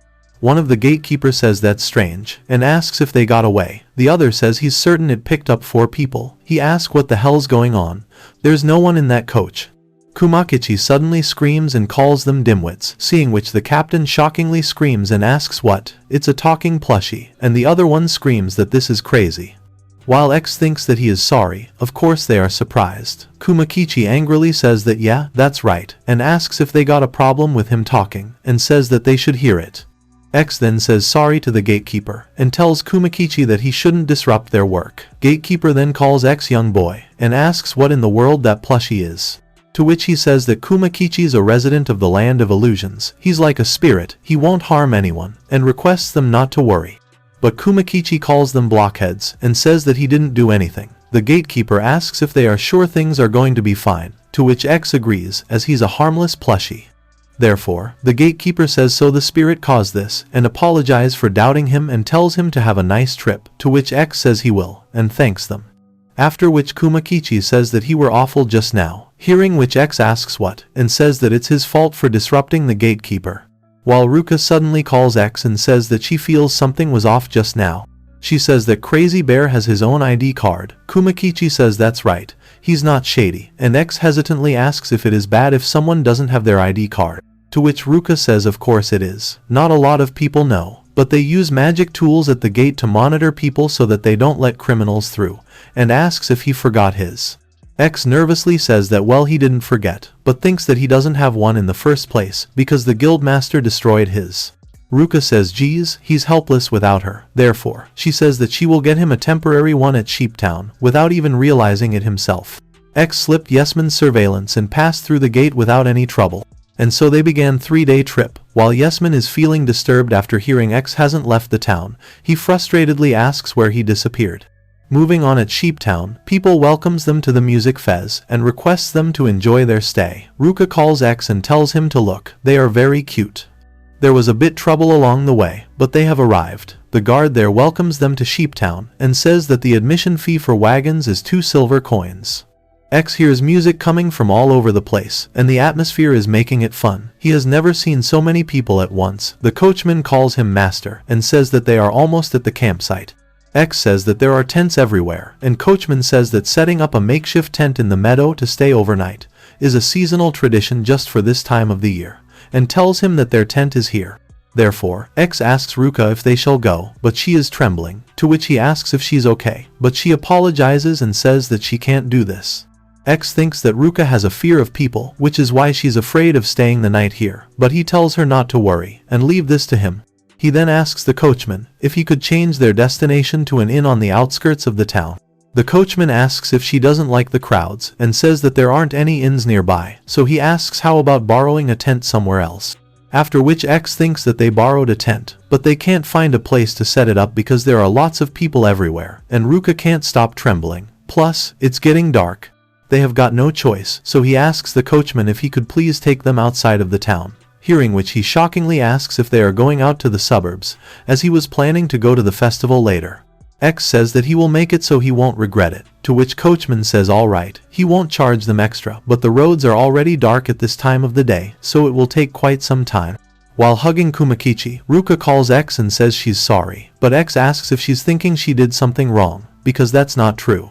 He adds that he doesn't regret doing this, and he will make sure no here does either. As X only knows how to use beginner magic, he has been called a defective magician. He's not confident in himself, but Ruka gave him courage, and he thinks that now's his turn to do that for her.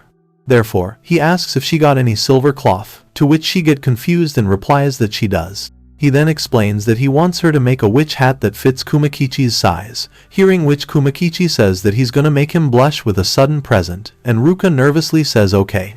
Ruka then calls out Ghost Dance. A cloth comes out, seeing which X get amazed. He says that he has never seen magic like this, as he finds it very cool. She says that she can make cloth dance like ghosts. She then calls Kumakichi sewing master, and tells him to show them his cool side next. He says gotcha and cuts the cloth accordingly. He laughingly says that it will look beautiful, and he's gonna show them a whole new world. He then shouts be reborn, 7 needles. It is being sewn into a hat which fits Kumakichi. After it's finished, X claps and says that they are amazing. She then asks X what they are going to do with this, to which he grins and holds the hat. He says that he's X, the great sorcerer. He will cast magic on this ordinary pointy hat and show them a miracle. First off, he calls out shield enchant, which increases its defense by 1 point. Ruka confusingly asks if it hardened up. X then says flash. He then says that neon lantern complete, and tells Ruka to try facing it outside, as she does. She get amazed, and says this is awesome as she couldn't see anything before because it was pitch black. She smilingly says that she has never seen such a bright lantern. This is really amazing. X is glad that she's cheered up, while Kumakichi says that it might not have been a present for him, but that was still awesome. However, X says that he wants to give one to the coachman too, and asks if he could make another one, to which he says of course. The coachman surprisingly asks what this is, and says it's as if it's daytime when it's night out. He asks if he can have it. X says that he made it with Ruka and Kumakichi. It will last a year. He shockingly asks a year, and says with this, the horse will be able to run too. So he's glad that he took this job. After that, X and Ruka is seen watching the town standing on a hill, to which the coachman asks how it is, as they can even see Sheeptown up from this hill. Ruka says that it's very pretty. And X states they are glad they came here. Alright, they should get right to setting up the tent. However, the coachman says that he will go and let the horses rest first. He will be right back. Therefore, X asks Ruka why don't they rest a bit until he comes back. But she asks how big the tent is that they borrowed, to which he wonders, and says that about average maybe. He says of course it would be too small for the two of them, but there's a separate tent for Ruka and Kumakichi, and tells her not to worry. He asks if she sees, and says that Kumakichi and he picked it up earlier. Here's hers. Kumakichi suddenly kicks him, and X asks why he would kick him. Ruka asks about staying in separate places on a trip, and says that it's unbelievable. X nervously asks then what they wanted them to do. She says that she didn't mean it like that. With him she's unstoppable, and calls out King Ghost Claw. She then calls Kumakichi King Sewing Master, and tells him to show them his cool side, to which Kumakichi says gotcha, and X nervously asks what in the world are they, and becomes shocked to see a castle. Ruka tells him to hurry, as it's going to lose its shape, and Kumakichi tells him to give it a dose of what he did earlier. To which X says okay, and calls out shield enchant. He calls Ruka and worriedly asks if she is okay. X touches her face, she holds his hand and says a castle for him, while calling him her prince. He becomes confused to hear that, and Kumakichi calls him king and tells him to stop flirting around. They should get inside the castle. He says that it's very huge, and Kumakichi asks what he thought. It's probably amazing. X says it is, but maybe a little uncomfortable, as they are camping after all. Suddenly the coachman calls X and asks where he is. He shockingly says wait, and asks what this building is. X says sorry about the ruckus earlier, it's like slightly a big tent. He again shockingly asks about the tent, and X says yes, they just made it, and tells him to come in if he would like. The coachman is amazed, and says that it's very big. They made this in just a moment earlier. He's stunned. If they had furniture in here it would be amazing, and here's someone asking if they want them to satisfy him. Kumakichi says that a ghost house with luxurious furniture is even crazier. It needs a constant supply of mana, but with partners' mana buff, they can make it happen. The coachman shockingly asks if there's something better than this, but X says that they can't do that because Ruka's dizzy. However, she tugs him, to which he wonders if she's saying she wants to. She then opens her briefcase and takes out a bottle. She then drinks it, and X nervously thinks that he knew it. She was out of mana from earlier. While she searches her briefcase and takes out the catalyst dollhouse, tosses it and calls out the ghost house. A castle appears before them, seeing which X thinks that it's amazing, but it's giving off an intensely bad vibe, while Kumakichi says come on partner, and tells him to hurry and give it a mana buff. X wonders if this really going to be okay, and he calls out mana pool. He says that now he can hear a strange voice coming from it, to which Kumakichi says that it's a shadow of a weak monster, but tells him not to worry, but X wonders how he can not. Just then, the coachman calls out master. He's afraidly requests them to save him. He says that he's sorry for pushing his customers, and requests them to get rid of this ghost house, but X says that he can't do that right away, since he cast his buff magic on it. And the coachman screams seeing the monster. X thinks that he needs to save him, but he doesn't know how to defeat a shadow. Ruka takes out the shining hat they made earlier, and the shadow goes away, to which X realizes that they can defeat it with a flash. After that, X rests inside the castle and says that he's beat. He narrates that it was tough purifying every last shadow, but the place is very comfortable without them. Just then Ruka comes after taking a shower, and says that the bath is ready. She then asks what's wrong. He nervously says it's nothing, and gives her a juice chilled with ice ball, to which she thanks him with delight. He then says that he will go take a bath as well. But she calls him suddenly, and blushingly thanks him for today, as she had fun, and he smiles at her and says he too. After a while, X opens the window and says such a nice bath, and the view outside is beautiful. He delightedly says this is the best, while X was enjoying his trip. Meanwhile, someone is calling Yesman out loud, and asks if he is here. Yesman nervously replies with yes, he is here. The Viscount is seen shivering. He tells Yesman to seize that defective magician for treason immediately. He shockingly asks about treason, and asks what in the world X did. The Viscount says that he tried to kill him.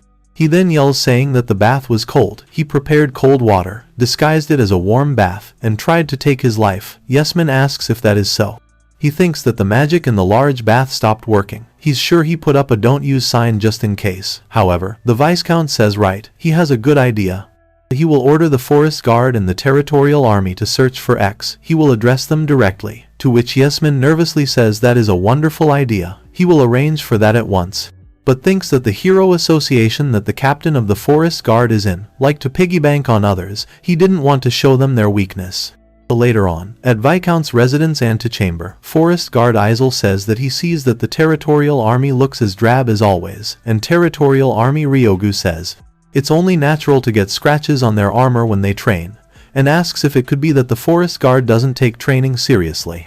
However, Isel wonders about train, and says that sounds like a word weakling love. Their defense rate has been 100% during the past 5 years they have been serving. He calls Ryogu youngster, and says that they are all bark and no bite. Ryogu becomes annoyed by that. Just then Viscount enters and welcomes them. Isel stands up and says that he, Isel the hero, will come running anytime, if it's for the sake of their town. While Ryogu sighs and asks what the Viscount needs, to which he says to tell them the truth. A defective magician he hired abandoned his work and escaped, so he wants to capture him immediately. Isel replies that's unforgivable, how dare he not fulfill his duties while under his protection, and comments that young people these days are no good. Ryogu asks why he ran away, but the Viscount says that he doesn't need the specifics. This is a great opportunity to determine which side is better. He will provide the winner with a hefty budget. His butler will fill them in with the details. Yesman coughs and says that there are 2 conditions: provide a progress report once a day, and seize him unarmed no matter what. That is all. He's looking forward to hearing good news. In the race to capture X, the territorial army which manages the area is at an overwhelming advantage. A boy calls Urikal boss and says that they have a visitor, to which he gets confused. He tells him to let him in, and his lover says that she will go then. They can continue this later, to which he agrees, and wonders who this might be. But Izel of the forest guard has a secret plan. Izel tells him to rejoice, while calling him Little Rat. He says that he has work for him, to which he thinks that this is a surprise and wonders what the forest guard is doing here. He asks about Rat, and says that's quite the greeting. If Izel came here himself, that means they are pretty desperate. They probably don't have to accept their work. To which he replies that he was kidding. There's someone he wants him to abduct right away. It's a skinny brat named X. Urikal gets shocked to hear his name, and says that he will accept for an advance payment of 3 large gold coins plus 1 gold coin later. Izel asks about advance payment and asks what if they fail. He replies the client loses money and they lose credibility, but if they failed because the client gave them bad intel, they will just have a laugh about it. Izel sighs and says he can't pay him up front without seeing his worth first, and his lover asks if he want to see something. Both the boy and his lover standing behind him, holding their weapons, to which he get afraid, and asks Urikal how much the advance payment was again. He says 5 gold coins. Now, Urikal and his lover thinks that it's time for Izel to tell them where X is. Meanwhile, the territorial soldier asks about him and asks if it is that X, whom the butler has requested to mark before. Ryogu says right, so that damn yes man was hiding information. A soldier says it appears that there are currently no passage records for him, and another says impossible. They said he left, but Ryogu disagrees. He had assumed that he left the territory but turns out he didn't. So now's their chance. They will seize him when he comes back to his inn. They will keep the room next door booked in secret. While Urikal thinks that X hasn't fallen into the hands of the territorial army yet, they will outdo them here. They will catch him before the territorial army does. Right in front of the inn and tells Ren to write a plan. But Ren asks why they don't hire watchmen for 1 small silver coin per half a day, at 10 locations total for 5 days for a total cost of 1 large silver coin. To which he says that sounds good. They will add on a large gold coin for whoever finds him. His lover says that she will go as well and issue them orders, to which he agrees. He yawns and thinks that their strategy should be perfect even for X. He will give his updates to that geezer tomorrow. The next day going to report his progress was fine, but Izel asks if they still haven't made any progress. Urikal replies that seizing him before the territorial army gets a chance isn't a bad idea for him. But Izel angrily asks what he will do if they find him through a different route. He tells Urikal not to just wait and go search for X. Urikal thinks damn that geezer, giving him extra work. Well, he guesses that he did get the additional fees for the search. He then says to his men that they have secured people who will keep an eye out for X, so they should search by themselves. He tries to say that first, he heard from his informant that and suddenly notices Rai. Therefore, he calls her out and asks if she's been okay, as he heard her house caught on fire, and if she's working for someone now. She disagrees and says that until she finds a place to live in, she's staying at X's room. He asks about him and says perfect. He's looking for X right now, and asks if she knows where he is, and she replies that she doesn't. And he says he understands and tells her not to catch a cold where she's staying, and says goodbye. But she delightedly says no worries. Her master's room is amazing, hearing which he gets shocked. She continues to say that there's always flames burning underneath the floor, and fresh air flowing there. They have warm showers, a washing machine, and even endless water jug, to which he says that he gets it, and tells her to just go already. He thinks that it's just like the Viscount's residence, and if he is ultra rich. He wonders if he robbed Viscount's residence and is now after him. He doesn't have the details. Thinking about it isn't getting him anywhere. He needs to focus on the job now. After a while, he says now this is the house of the doll princess his informant told him about. He rings the bell but no one answers, so the bald man with him calls out unlock and the door opens. His men go inside the house, as Urikal hiding in the bushes tells them to go, but not to kill the target even if they see her. Suddenly he hears a lot of noise from the house a moment later. They calls the boss and says it's a trap, to which he wonders if it's for real. They screwed up, and wonders if they were ambushed. Therefore, he enters the house through a window, and notices Baldy tied up lying on the floor. He sneaks through the house and frustratedly thinks that the Baldy comes later, as he has to find the target first. He remembers that there was that talking teddy bear. He should have told them to be careful. He then notices Ren hanging with thread. As Ren sees him, he shouts not to come this way. Ren tries to say that the rabbit will, and suddenly a rope comes around his neck. The rabbit looks at him and says she supposes that he's the last one, and tells him to state his purpose, to which he shockingly says that the rabbit talks too, to think it wasn't just the bear, and states that he was just searching for X's whereabouts, hearing which rabbit unties them, and says then their interests align. Those traders are at Sheeptown, and tells him to take them with him, as they won't forgive them for leaving them behind, which scares Urikel. Meanwhile, morning of the second day at Sheeptown, X knocks and calls Ruka. He asks if she's awake, to which she replies that she is, and open the door now. She then greets him morning. After that, X says the milk he had for breakfast was good, so he brought her some too. Kumakichi thanks him and asks if it's for tea, as he will make some right away. Ruka then apologizes that they couldn't go to the music fez because of her fear of crowds when she was the one invited him. But X looks at her and tells her not to worry about it. It's okay. Feeling the mood of the music fez while moving in the wagon was fun. And apparently the coachman was so moved by the ghost house that he said he wanted to stay there all day. However, Ruka says that they came all the way here and asks if there isn't anything he wants to do. X wonders and says in that case, since the guildmaster destroyed his guild card, he guesses he wants to get an alternative ID or something, hearing which she realizes that's why he didn't have his registration card. She then angrily says that guildmaster, but he says that he quit already, and he hasn't even seen him lately because he stopped coming to the inn, as he's okay now, but thanks her. Ruka's glad if the guild people gave up, and asks if he's going to be a great sorcerer, but he replies that he's the kind of person to get turned down at the door to the Hermitage of Mages. For now, he guesses he will be a merchant by process of elimination. He wishes if he could get by just warm stones. Just kidding. He then says that alright, he will be back after he gets his ID, but as he notices her getting worried, he calls her, and she says that she is going too. He states that she doesn't have to force herself, this is his problem, but she says that if she leaves him by himself, he will attract bad company, to which he gets surprised. He says that he's not that weak, so even if he does, he will handle it somehow. Just then Kumakichi calls him partner, and whispers to him that she means girls who might fall for him. X says that he doesn't think that will happen, he doesn't have acquaintances, but she says even if he doesn't, she's still worried. He says it's okay, even if he makes new friends, he will still be friends with her, to which she calls him dummy. After a while, X is glad since there's not a lot of people yet in the morning. He will quickly get his work done at the Mechans Guild, so that they can get home by noon. But suddenly, Ruka calls X and says that she feels someone is watching them. X nervously asks from where, to which she says from far away, but she feels signs of a lady. No, multiple people are watching them. X thinks that Ruka saying that earlier is making him think weird things. She stares at him and then squeezes his skin.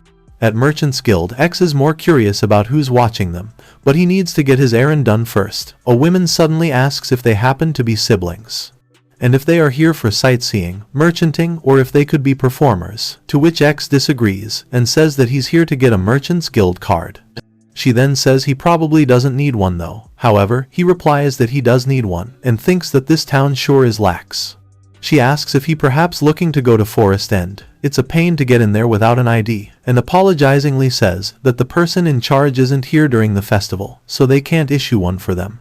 To which he says that he understands, but Kumakichi calls her sis and tells her not be so uptight and help them somehow. She becomes shocked to hear him talking, and says it's a talking bear. X goes away while saying it's ventriloquism, he will come again next time.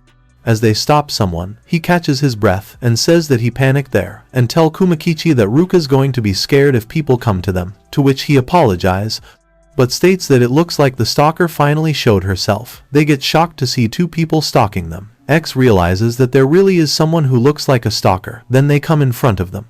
One of them tells them to pardon her, and says that they reached out because their lord wants to have a word with them. They won't do anything bad, so they want them to follow them.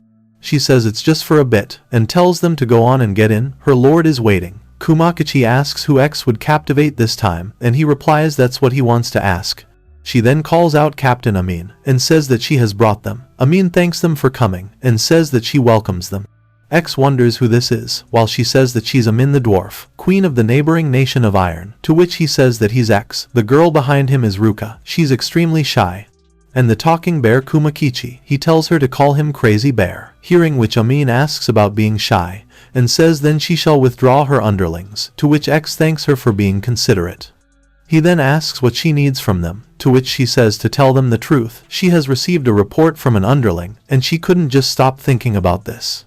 She says that she feels like it's going to appear in her dream, to which he wonders if this is actually happening, if this is the beginning of his popularity or something. She tries to say that she wanted to ask. While X becomes super nervous, she asks where in the world can she get that new crazy doll bag, and points at it. As he can see, she's a passionate fan of Cradle, and she really wants to know how she can get her hands on that bag. Therefore, he asks if she called them here because she was interested in the bag. Ruka apologizingly states that he's popular, so she thought, and X finds it embarrassing, as it was not the beginner of X's popularity. Amin asks what the matter is. She wants to get her hands on that bag, if they can't tell her how to buy it, and asks if they will let her buy it at their asking price, hearing which Ruka whispers to X that she's purposely hiding the conditions under which she introduces the highest grade products to other. Just paying money isn't enough, she can't sell this to everyone, and asks if he can tell her that, to which he got it. Amin asks what they are whispering about, and X tells her to allow him to introduce Ruka again. This is Ruka, Crazy Doll's designer. Hearing which she gets shocked, she says she's a huge fan of hers, and requests an autograph, but Kumakichi goes forward and tells her to keep her hands off. She asks how she can get one customer made. X says that she needs to find the conditions herself. Ruka says she's not just looking at the money, but also at her customer's character. Therefore, she asks by the way, what is his relation to her? He tries to reply her but she says no wait, she knows, and says that he's probably her boyfriend. X becomes confused, then Ruka calls him and says this girl gets a pass. He wonders why all of a sudden. He nervously says to her that she will make one for her, to which she asks really, and excitedly says all right. X thinks that he's not sure what happened, but he's glad this got settled peacefully. While Emin says that she feels great right now, and tells them to tell her if they want anything else from her as well. Ruka says if she gets paid, that's enough for her and asks what about X, but he states that he doesn't need anything in particular either, he's just tagging along with her in the first place. However, Kumakichi says no, they should get her to make him an ID. Amin asks if he doesn't have one, to which he explains that he used to have an Adventurer's Guild card, but his guild master destroyed it, so it was defective, hearing which she says that all right. She shall grant him his wish. She tells them to take it. It's a godly artisan medal. X asks about it. She says yes, it's a medal she normally gives to the talented. Those who have it are recognized as godly artisans in her nation. It has also their name on it, so they can use it as proof of identity. Ruka tugs X by his sleeve. He looks at her, and she says that they are matching, to which he smilingly says that they are, and thanks Amin, but she tells them to wait, as there's more. She says that those medals come with a wonderful bonus. She says that if they show their medal, they can get liquor on the house at bars. Meanwhile, at the dinner party, the Viscount wonders when will they find X. He wanted to find him in time for dinner party. Someone then calls Viscount Lardlick. He asks what happened to the wind magic tool he requested. The hot season is already over, and if he may ask about the delivery schedule, to which Lardlick says yes, that it's not determined yet. They are working hard procuring it, and tells him to wait a bit longer. Hearing which he get annoyed, and asks how he would tell his daughter who was looking forward to matching with the princess. He has had enough, their relation ends here, to which the Viscount becomes irritated. He then hears two women talking and asking if she heard about Viscount Lardlick's family. He thinks that he heard those ladies say his name just now, but she says that apparently the magician he had ran away. And even the lights in their house went out. He even had that honey trap incident involving a little girl, so she's not surprised, and says it's probably scary. The Viscount yells if they still found that defective magician. He exposed himself to ridicule because of him, and asks what the hell are those good-for-nothing doing. Yesman replies that this is truly regrettable. Both Aizel and Ryogu seem to be struggling, and they are yet to find where he went.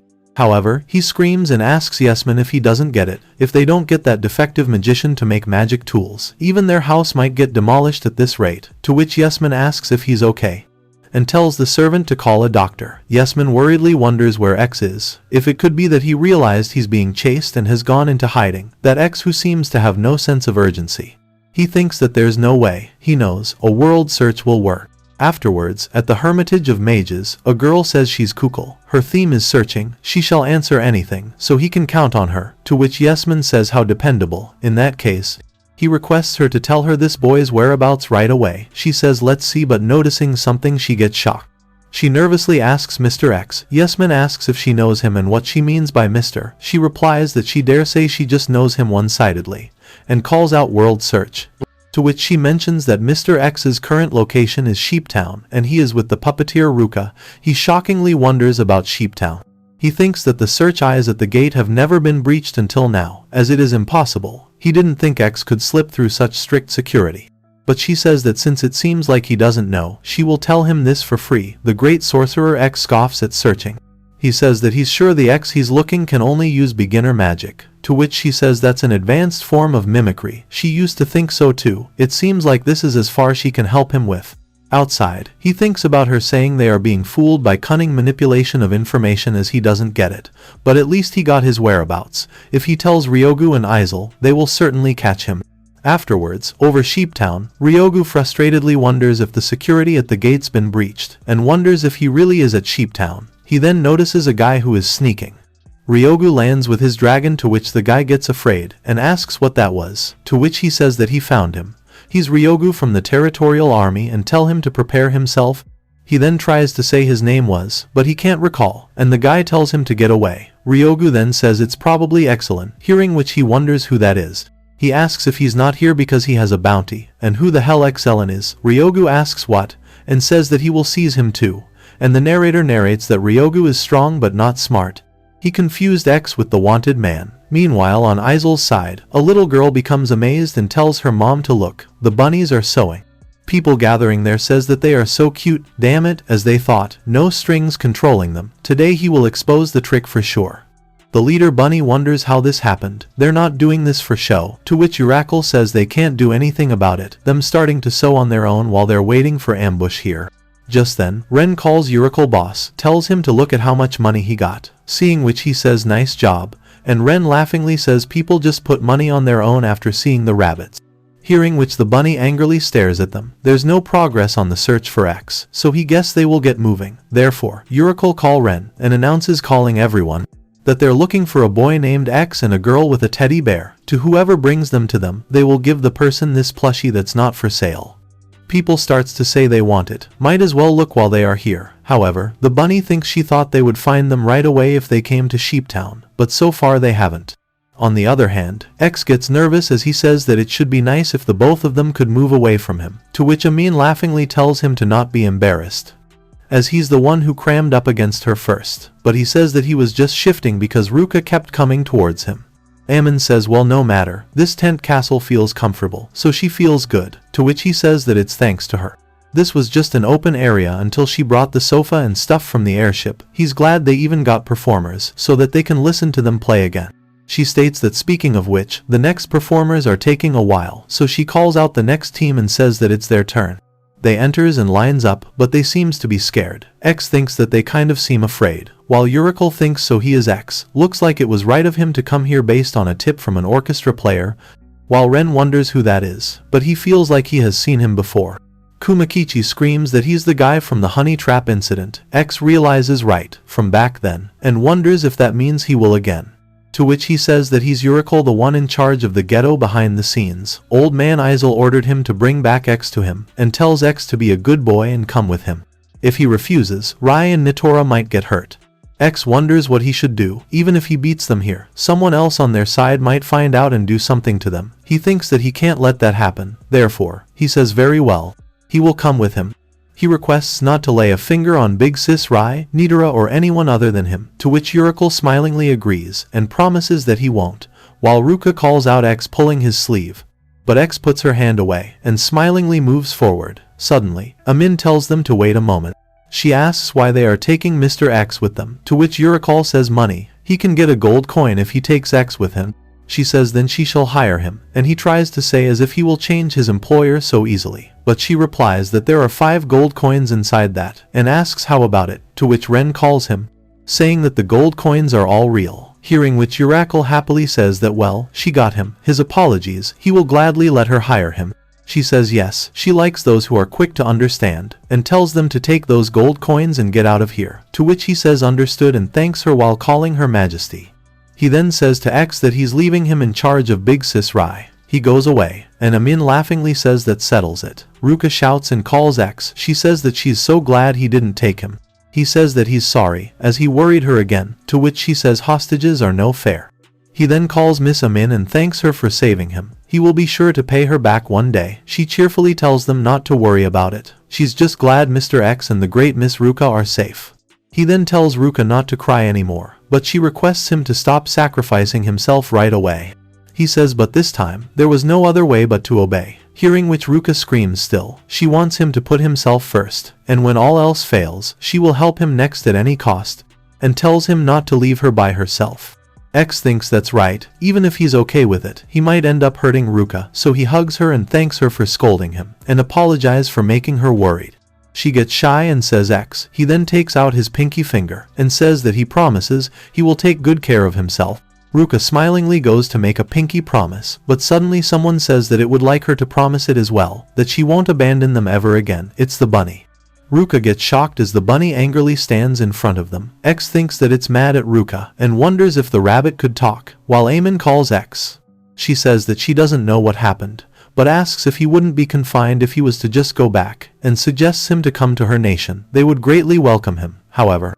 X thanks her and says that he should think it over a little. Outside the room, he remembers that he has probably ignored it for the entire 5 years after he made his contact.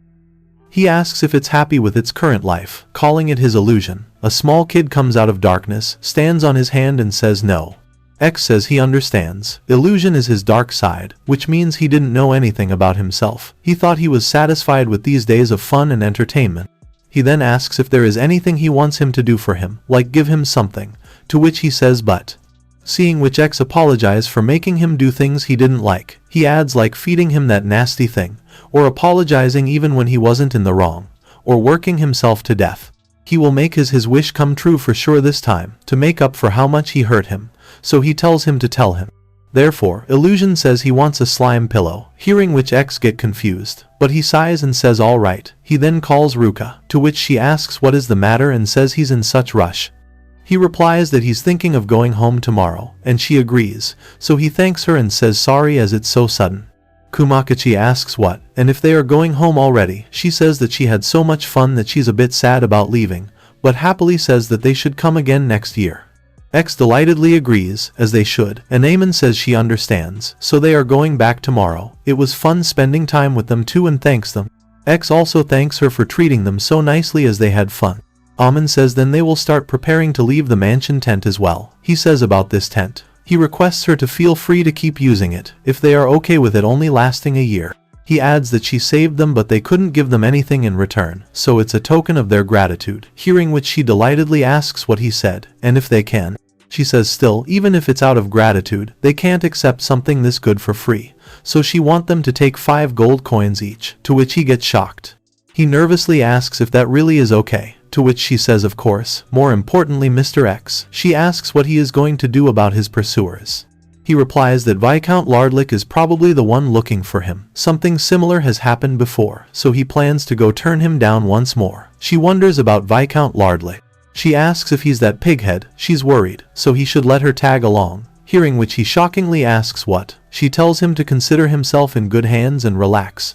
Inform his coachman as soon as she can, and he states that she's taking care of them until the very end. He then bows and thanks her, as they appreciate the kind offer.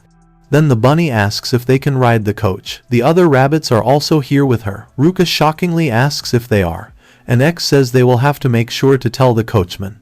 The Viscount happily says that they welcome her, calling her Highness, Queen Aemon. She says yes and asks if he's doing well. He calls X and says to think he were troubling the queen. He asks if he has any idea how much he searched for him. Well, whatever. He will make him work plenty and pay 3 gold coins as reward. But X replies that he knew he was the one trying to get him back, getting lots of people involved in his trouble again. That's why he is here to tell this clearly. He's never working for him again. Hearing which the Viscount gets shocked, and angrily asks how dare a defective magician, and asks if he wants to be thrown into the underground prison.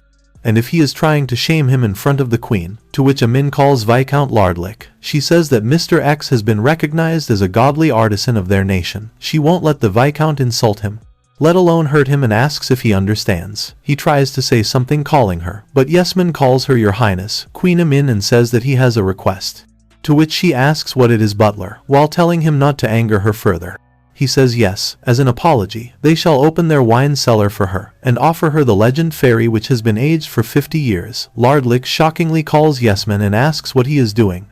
That's his collections. However, Yesman says that their house is in danger, they should give up on X and focus on the queen. She says now they are talking, she will let them treat her and tells them to guide her. She adds that she's staying here, so this is where they part ways and tells them to come visit her nation next time, to which X agrees, as they will be happy to. X and Lardlick looks at each other, with tear in Lardlick's eyes. He calls X and says that because of him, his treasured collection that he cherished every night is on the verge of disappearing. He angrily says that too bad X didn't get the job, and X confusingly says that he's the one who turned him down though. While Kumakichi says that he was kind of in the shoes of a princess, X asks if he thinks so. Ruka says no, he's a prince and tells X to escort her home. After a while, X calls her and says that they are here, to which she nervously thanks him, but he says that he should be thanking him, as he had fun hanging out with her, and thanks her for inviting him. She looks at him and thinks the whole time on their way back, she thought if only time could stop. Spending these few days together made her think even more, that she doesn't want to leave his side. She's sure this has to be now, and requests to give her courage. She then announces that she loves X very much, she doesn't want anyone else to have him, so if he's okay with it. She requests him to go out with her. She thinks she said it, she was loud enough to be heard clearly too. She's probably sure X feels the same way about her, but as a moment of silence goes by, she calls X and asks if she troubled him. As she opened her eyes, she noticed that X is not here, while Kumakichi says that he left as soon as he got her home. She calls Crazy Bear and tells him to forget what he just heard. He nervously calls her my lord as she pouts. He says sure, he will pretend that he didn't hear that, while she says stupid X. Anyways, he says that he wonders where partner went in such a hurry, to which she says who cares. While X runs towards his house thinking repeatedly about the slime pillow. Meanwhile, on his way, two guys talking, one asks how it's looking like, and if X has appeared yet. The other guy says nope, he hasn't seen him. Then he says it's a large silver coin for him if he finds X, and tells him not to miss him, to which the other guy says he got it. X thinks that he heard his name. He wonders if the Viscount told them to look for him too. He only just turned him down directly, so maybe they haven't been notified yet. Maybe it's because he doesn't have much of a presence, but they haven't noticed him at all. He will just continue making his way back into the inn. He then nervously looks at two guys and thinks that they were waiting for him. They then grab X, and one of them says he's probably X. There's no use trying to run away. The other guy says he doesn't know what he did, but the Viscount gave him a summon.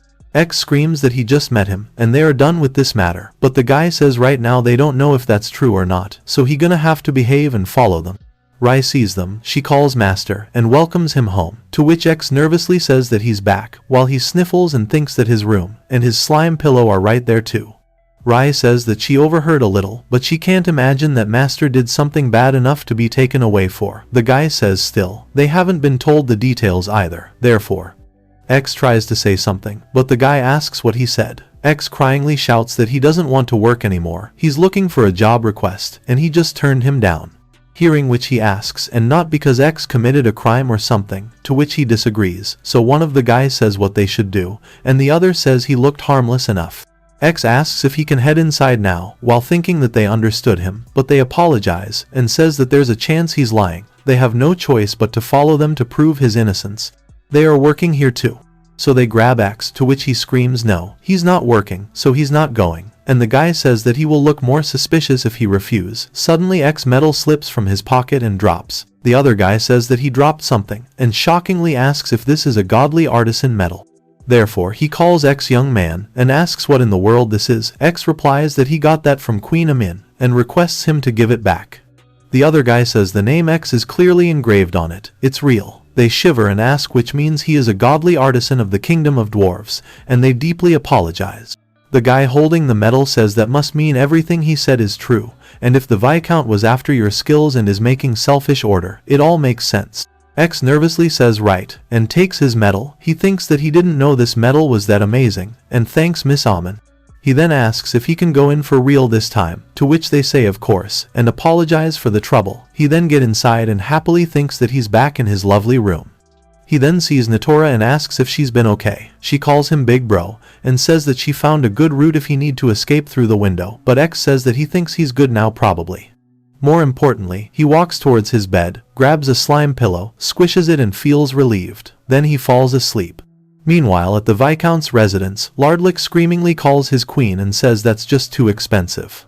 Amin says that she can make the magic tools he requested earlier, but she will need a medium-sized magic stone per day or 120 for 1 winter, as she said she can't go any lower. To which Lardlick screams why. He gave her a groundbreaking idea, so why she is trying to rip him off so much. She sighs and asks if it was to attach wind to fire. She explains how foolish, even as he did have this idea, they can't execute it. Mr. X probably made this cool cylinder. To think he made something no one else came up with using a combination of beginner-level magic, she finds it very interesting. Lardlick says that tool he devised is actually highly valued by the princess, and tells her to make those item rental fees cheaper for him. He has assured to supply at least 30 to the nation. She tells him to wait a minute. He says he knows he can pay off the development costs with large quantity orders, so he's sure it will be cheaper. He adds that he will pay the rental fee of 120 magic stones for the first one, but from the second onwards, the rental fee will be 1 magic stone each, and asks how about it. Hearing which she screams and tells him to wait. She's not talking about the rental fee. She then calls Yesman and tells him to explain, to which he says yes, the magic stones she mentioned earlier are probably fuel for the item. She nervously says yes, and for one. At that, if they are going to run 30 magic tools, she will need 3,600 magic stone. Hearing which the Viscount shockingly screams 3,600, he will go bankrupt, and Yesman requests him to get a hold of himself. Meanwhile, X wakes up and realizes he fell asleep, but he feels refreshed. He says to Illusion that slime pillows really are the best. Nitora then says Big Bro's awake, and Rai wishes him good morning, to which he greets back to Rai and Nitora. Suddenly, he remembers and asks if Urikel didn't do anything to her, and Rai wonders about Mr. Urikel, and says she just talked to him a little when they met before. He asks if they know each other, and she says yes, he helped her when she was at the ghetto. Hearing which he thinks that maybe he never intended to harm Big Sis Rai and Nitora, and he even said he's leaving Rai to him. Just then he hears Nitora growling, therefore, he says alright, he's hungry too, so they should go eat some kebabs. After that, Nitora is happily eating the kebab, and X says he's not gonna take it away from her, so he tells her to eat slowly and as much as she wants, to which she says she will eat them all up. He thinks that he can't eat a lot like Nitora yet, but he can finish a kebab, while he hears someone asking if they really think the new type of barrier at the magic forest stopped working. Some guys are talking and saying that he didn't see a single scrap of magic stone drop again today, and asks is that why there are lots of goblins in the forest, and tells the forest guard to do their job. X thinks that maybe his barrier magic ran out. Wait, no, he should not think about work. Then he slaps himself. Rai calls him and thanks him very much for lending them his room, and Nitora says the kebabs were good too. X tells them not to mention it, and asks if they managed to get the house thing settled. She says that they were living illegally in an empty house in the ghetto before. Now they are thinking of waiting for a new abandoned house. Hearing which X says that means they probably still don't have a place to live. He will rent another room at the inn, so they can keep using his, but Rai screams no, as they can't rely on him that much. X nervously says he should be worried if they go without a home. He doesn't think it's right for them to leave right away. That's if they are sharing a room with him. She asks if they would be causing him trouble. He says it's okay. Then it's decided they should go back, after which she looks at him and thinks that she needs to be of help somehow. At the inn, X tries to say that they can use the bed. After this, he will use it. Rai goes to the bed and lies down. She calls X master and says in return for having them, she can at least be the heating for when he sleeps. Nitora also hops on the bed and says she's gonna sleep too. Rai says it's warm with the two of them. X becomes more uncomfortable, so he walks towards them with a book, and then sits on the bed. He reads Chapter 2 Section 8. What is magic? It is an application of the laws of other worlds. It is the usage of magical elements to invoke determinate and unreasonable results through a psychodynamic filter. Rai asks what in the world that expressionless reading is, while he keeps reading that Section 9. Magic is the power that beast cannot understand. Beginner level magic would be the limit for a powerless commoner.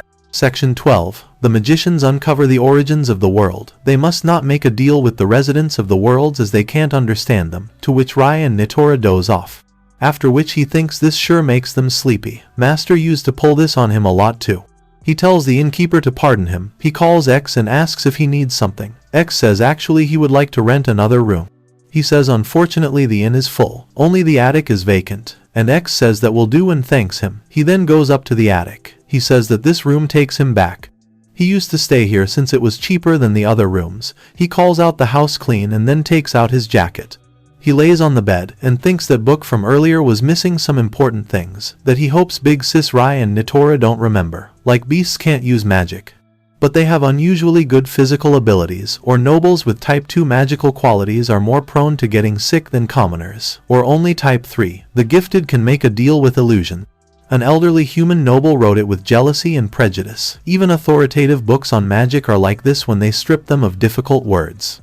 Ever since Master picked X up, he learned a lot. Maybe that's part of why he couldn't leave Big Sis and Rai on their own. He then closes his eyes and says, well then, his new life begins tomorrow. He will sleep early. After that, he woke up in the attic and was relaxing when he realized something. He wonders if he could just buy a house instead of renting a room. After a while, a pretty receptionist welcomes them to their real estate agency and asks how she can help them, to which X says that he hit a jackpot, so he would like to buy a house. She becomes amazed and congratulates him. He then narrates that adventurers usually buy a house when they hit a jackpot. He has always wanted one for himself, so he's gonna buy one with the gold coins he got from Miss Amon. The receptionist asks how much his budget is, to which he says 5 gold coins, hearing which she becomes a little nervous. She says he's looking at stigmatized property with that amount, and he says that's okay. He has no specific conditions either. Therefore, she says that she understands, then she will introduce him to the closest places first. Here's the first property. It's called the Cliff House.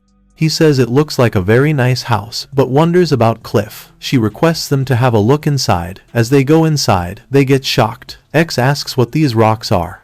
She says it's a house modeled like a cliff built by a beast designer. It will give them a new lifestyle that incorporates exercise into daily life, they said. The bedroom is on the 3rd floor. To which he thinks that the bed is so far away. Nidoro will probably like it, but he can't live here, so he requests her to the next house, one that's for humans. The receptionist says that the next house is in the ghetto. It's relatively well built for the price. She shows them a house and says here it is. She nervously adds that there's no roof. It's a very open house. Suddenly, Nidora senses something and tells X to watch out and snatches something coming at him. X gets shocked to see a rock. He asks if Nitora is okay. She saved him and he thanks her. One of the kids yells at them saying that they are probably not here to take that house back and tells them to get lost. Rai says right, this was their house.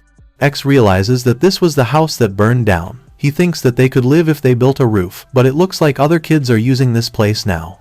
The receptionist asks if they perhaps like it, but X asks if there are no more places they can show him. She replies that well, there is a nice property, but it's a bit over his budget, so he will have to take out a loan, and asks if he would like to go see it. She then takes them to the house and says that there are separate rooms for 3, a kitchen and a drawing room. It's close to the market as well. Seeing which X thinks yes, it should be very possible to completely transform this place with his magic, but the loan makes him hesitate. He wonders if he can get a loan without a job. Meanwhile, the receptionist says that he seems to be having trouble deciding. She then offers them candies and suggests at times like this, how about asking his heart? X wonders about his heart. He calls Illusion and asks if he wants to buy a house even if it takes hard work. He replies no. More importantly, he wants those candies. He finds it sweet and yummy. He laughingly thinks that maybe they don't need a house after all. He then thanks her for guiding them and tries to say something, but his illusion says that on second thought, he does want a house, hearing which X gets shocked and asks what. His illusion says it's his lifelong wish. X thinks that it moved to the next desire once it got satisfied with the candies, while the receptionist says yes and asks what it is. X thinks that in that case, he says he will buy the house. She happily thanks him for his purchase. Rai delightedly calls him master. The receptionist says that they should go back to the contract then. She's glad there was a property to his liking. He then suddenly sees Lula, and she says that she has been waiting for him, and calls him great sorcerer. X thinks it's that girl. The receptionist shockingly says the 3rd princess Lula Whitening, and asks what brings her here. X wonders about the 3rd princess. He thinks about Whitening. He thought she was pretending to be a rich girl. He's such an idiot. He can't believe she's a real princess. She again calls him great sorcerer. X shivers and says yes. She says she has looked into the foolish deeds that Guild has done to him so far, and they are unacceptable. She bows down and says Mr. X the great sorcerer, in the name of Lula Whitening, the 3rd princess, she apologizes. Seeing which X and Gramps get shocked. Gramps strongly calls her princess and says royalty must not bow so lightly. But Lula tells him to stay out of this, to which Gramps gets silent. X requests her for his sake as well, that he wants her to raise her head. Sure, he was worn out at the time, but he's not upset about it anymore.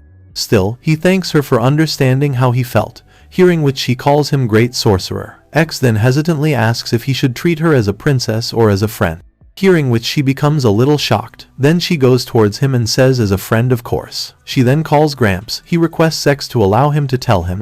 He then says that the Kingdom of Whitening would like to provide him with a house that he desires, and if he accepts, it would also help preserve the honor of the kingdom. X says in that case, he thanks them very much. Therefore, Lula asks what kind of house he wants. He says a cheap house for humans that's also fairly spacious would be nice. Hearing which she says to Gramps that they probably have just the house for him. Gramps says yes, a newly built stigmatized property for humans for 1 gold coin. X thinks about the stigmatized property. He should have included not stigmatized in the conditions. She says they should head there right away. They have a wagon. After a while, X stutteringly asks if this is the place. Lula laughingly says that it is. This will be his new house starting today. He says he can't believe such a huge mansion costs only 1 gold coin. He asks if there is a reason why. She says that this was the house of a criminal who was sent to the mines, to which he asks if a criminal had a house like this. She says that's why the starting price for the auction is 1 gold coin. It perfectly fits his conditions of cheap, spacious, and for humans, and X wonders if that is okay. X thinks that if that's the only reason it's cheap, he doesn't think he's fit for an amazing mansion. He wonders if he should take it, and asks Illusion what he thinks. His illusion slips out of him and stands on the ground. Noticing the illusion, the guards scream that it's an illusion, and tell others to be alert and protect the princess, while Rai calls X master and asks who this is. X realizes that his illusion materialized to the point that others can see it. He narrates that it means he has reached the 3rd stage of being a sorcerer, its level of erosion increasing, and he's becoming less and less human. When an illusion completely erodes you and materializes, it becomes a demon king, or a devil, or a hermit. Illusions and humans have different values and morals, so sorcerers who go beyond the 3rd stage leave human settlements. That's why no one knows what happens to them. Gramps says he will be inspecting the illusion. He glares and targets the illusion, says that all green and moving on to the desire reader. X hears flashing noises, then a picture comes out. Gramps shockingly asks if this is the illusion's desire. Lula glances at it and smiles, then she laughs out loud. She says that so he, calling him great sorcerer. Gramps says indeed, she can't trust rumors. He calls Mr. X and apologizes for their rudeness, to which X says it's okay. His illusion was staring at him and fidgeting. X says it's all good now. His illusion excitedly laughs and says it's his house, while running towards it. Then X says to Rai and Natora that they can go inside the house first. Just then, Gramps calls him. He says that they will be sending artisans and caretakers at a later date, so he requests X to make his requests to them, to which he thanks him. Lula smilingly requests him to have a look inside as well. They will be going now, and they should meet again. Inside the wagon, Lula laughs and Gramps asks if she's laughing about what happened. She says she can't help it. The wish of X's illusion is just too funny. He says indeed, he was surprised too. He adds that there certainly are different kinds of illusions, even though the world calls them evil. Meanwhile, in the house, Rai calls X and says if he's going to let her live here. Then she requests him to hire her as an actual maid, but he smilingly tells her not to worry about that. Rai asks how she could not. She says his mansion is very big, so she thinks she can help with cleaning and such. If he leaves the housework to her, she will do everything. X thinks that he was looking for a house for 3 anyway, so it should be nice if she could use the place without feeling uneasy. But maybe it should be easier for her to stay if she had some kind of work. It should also help him if she took care of his surrounding. Therefore, he asks in that case if she would be able to help, to which she agrees. She will give it her all, so he says alright then, and tells her to use this for food and consumables. It should last us a few years. She gets shocked and trembles after seeing gold coins. X thinks that gold coins are a fortune. He has never held one himself until recently, so he understands her. X wonders how much is a maid's salary, but she says she can't possibly accept a salary too. He doesn't have to worry about that. So he then tells her to let him know anything she wants, and she thanks him for his thoughtfulness. Now, X wonders where Natora and Illusion are. He adds that he hears voices from the other side. He hears someone being amazed. It's Natora, and she says this is awesome. Illusion then laughs. X realizes that they are in the kitchen. He becomes confused to see his water jar here. He adds that there are immortal fireballs and house fairies inside the wood stoves. He thinks Illusion must have used magic. Illusion sees him and runs towards him. He tells him to praise him. X says he's amazing and thanks him, to which Illusion becomes happy, and Rai says his Illusion is a very good boy. X hopes that it doesn't do anything weird from being praised too much. He then says well, anyways, they should start moving in, and tells his Illusion to stay inside, no coming out in the town. He says sorry and adds that they should play together more later. He then says now, they will need blankets for the time being, so he asks Rai and Natora if they happen to know where they sell them. Rai agrees, and states that they will take him there. The receptionist welcomes them at the shop. X says nice that they are here, but he doesn't know which ones are good, so the receptionist says that he can actually try them and see how they feel. X stutters and says in that case, he tries the blanket and realizes it feels nice and soft. He says to Rai and Natora that they should get this one. Rai tries to say if he likes it. Suddenly she notices something. There's a brand name and it's very expensive. She worriedly says that they should try the other blankets and then decide, to which he says okay, and thinks that this too is a maid's job. After a while, he sighs and says he's tired, and thanks Natora for helping him carry their luggage and blanket. He nervously thanks Rai for helping him choose, as he didn't know they were so expensive just from being branded. She says he's welcome, plenty of generic ones feels nice too. However, X says that he's tired since they also looked around the house today, and suggests that they should get some sleep. Suddenly Illusion gets out from him and says that they should play. But X apologizingly says that they should play tomorrow, so he says fine then. He will play by himself. In the night, Illusion calls out light ball, water ball, wind ball, and ice ball. He screams saying house, and blushes imagining everyone praising him. He looks around and looks at the painting glass. He then takes out the glasses, and calls out protection and levitate. Natora calls Big Sis Rai and tells her to wake up, to which she asks her why she woke her up. Natora tells her to come with her, as it's amazing. She asks her what's amazing. But as Natora opens the door, Ria gets shocked and asks what's going on. The paintings are floating in the midair. Natora hops on the painting and says Rai too. Rai becomes scared and tells her to wait as Natora pulls her. She thinks that they are not supposed to get on the paintings, while Natora says off they go. Rai get more scared as the paintings float forward, but Natora enjoys. She hops on the painting behind her, and Rai shockingly says to her that's dangerous. She thinks that they shouldn't be doing something like this, but she smiles and realizes that this is kind of fun.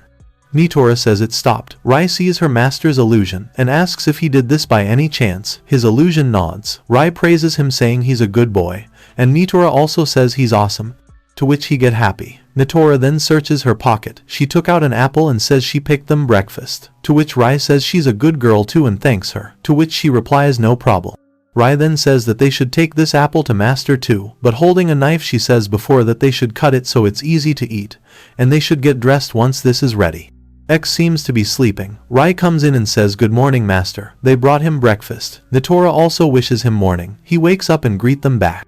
Rai says today's menu is apple, seeing which he says cute, and Rai says Natora picked it up. Natora laughingly say it was a piece of cake. He thanks both of them. Then Rai says this boy also did a lot of hard work too. The house is like awesome. X asks really, and says good job to his illusion, he should go check it out later. He adds that Rai is doing great as a maid too and thanks her, to which Rai smilingly says of course, she will keep doing her best. Meanwhile, Ruka having her breakfast, and wonders what X is doing right now, as she misses him. Moving on, Rai is cleaning the dishes. Natora is playing with the illusion. X takes a sip of the tea and says it's very peaceful. He asks who would have thought he'd get to live in such a fancy mansion. It still feels like a dream. Suddenly he remembers something. He should go tell Ruka about this. While on his way, X thinks that even she will be surprised. If he shows her this house, he suddenly hears people screaming and saying it's an orc. He hears people screaming why an orc is in town, and telling everyone to run. X wonders if it could be that the forest guard has been doing nothing, after his barrier magic wore off. A woman tries to run away, but she trips and falls. But when the orc comes at her it gets hit by a stone, so it glares back. X screams and tells the woman to run while she still can. She stutteringly says okay. X then becomes nervous. He thinks that he doesn't have the physical ability to dodge all the attacks of an orc, and he wants to avoid making it more violent and causing more damage. Which means he calls out sleep, to which the orc flinches and falls upside down. X says it won't be able to stand up now. All that's left for him is to wait there until the guards arrive. People standing there wonder what this magic is, as it really can't get up, it struggles. X thinks that he managed somehow, but seeing all this damage, he thinks that if he had gotten here earlier. Then suddenly, a guy thanks him, while calling him young man. He adds that he is very strong. He saved them and tells everyone that they should give him a round of applause, to which everyone standing there claps.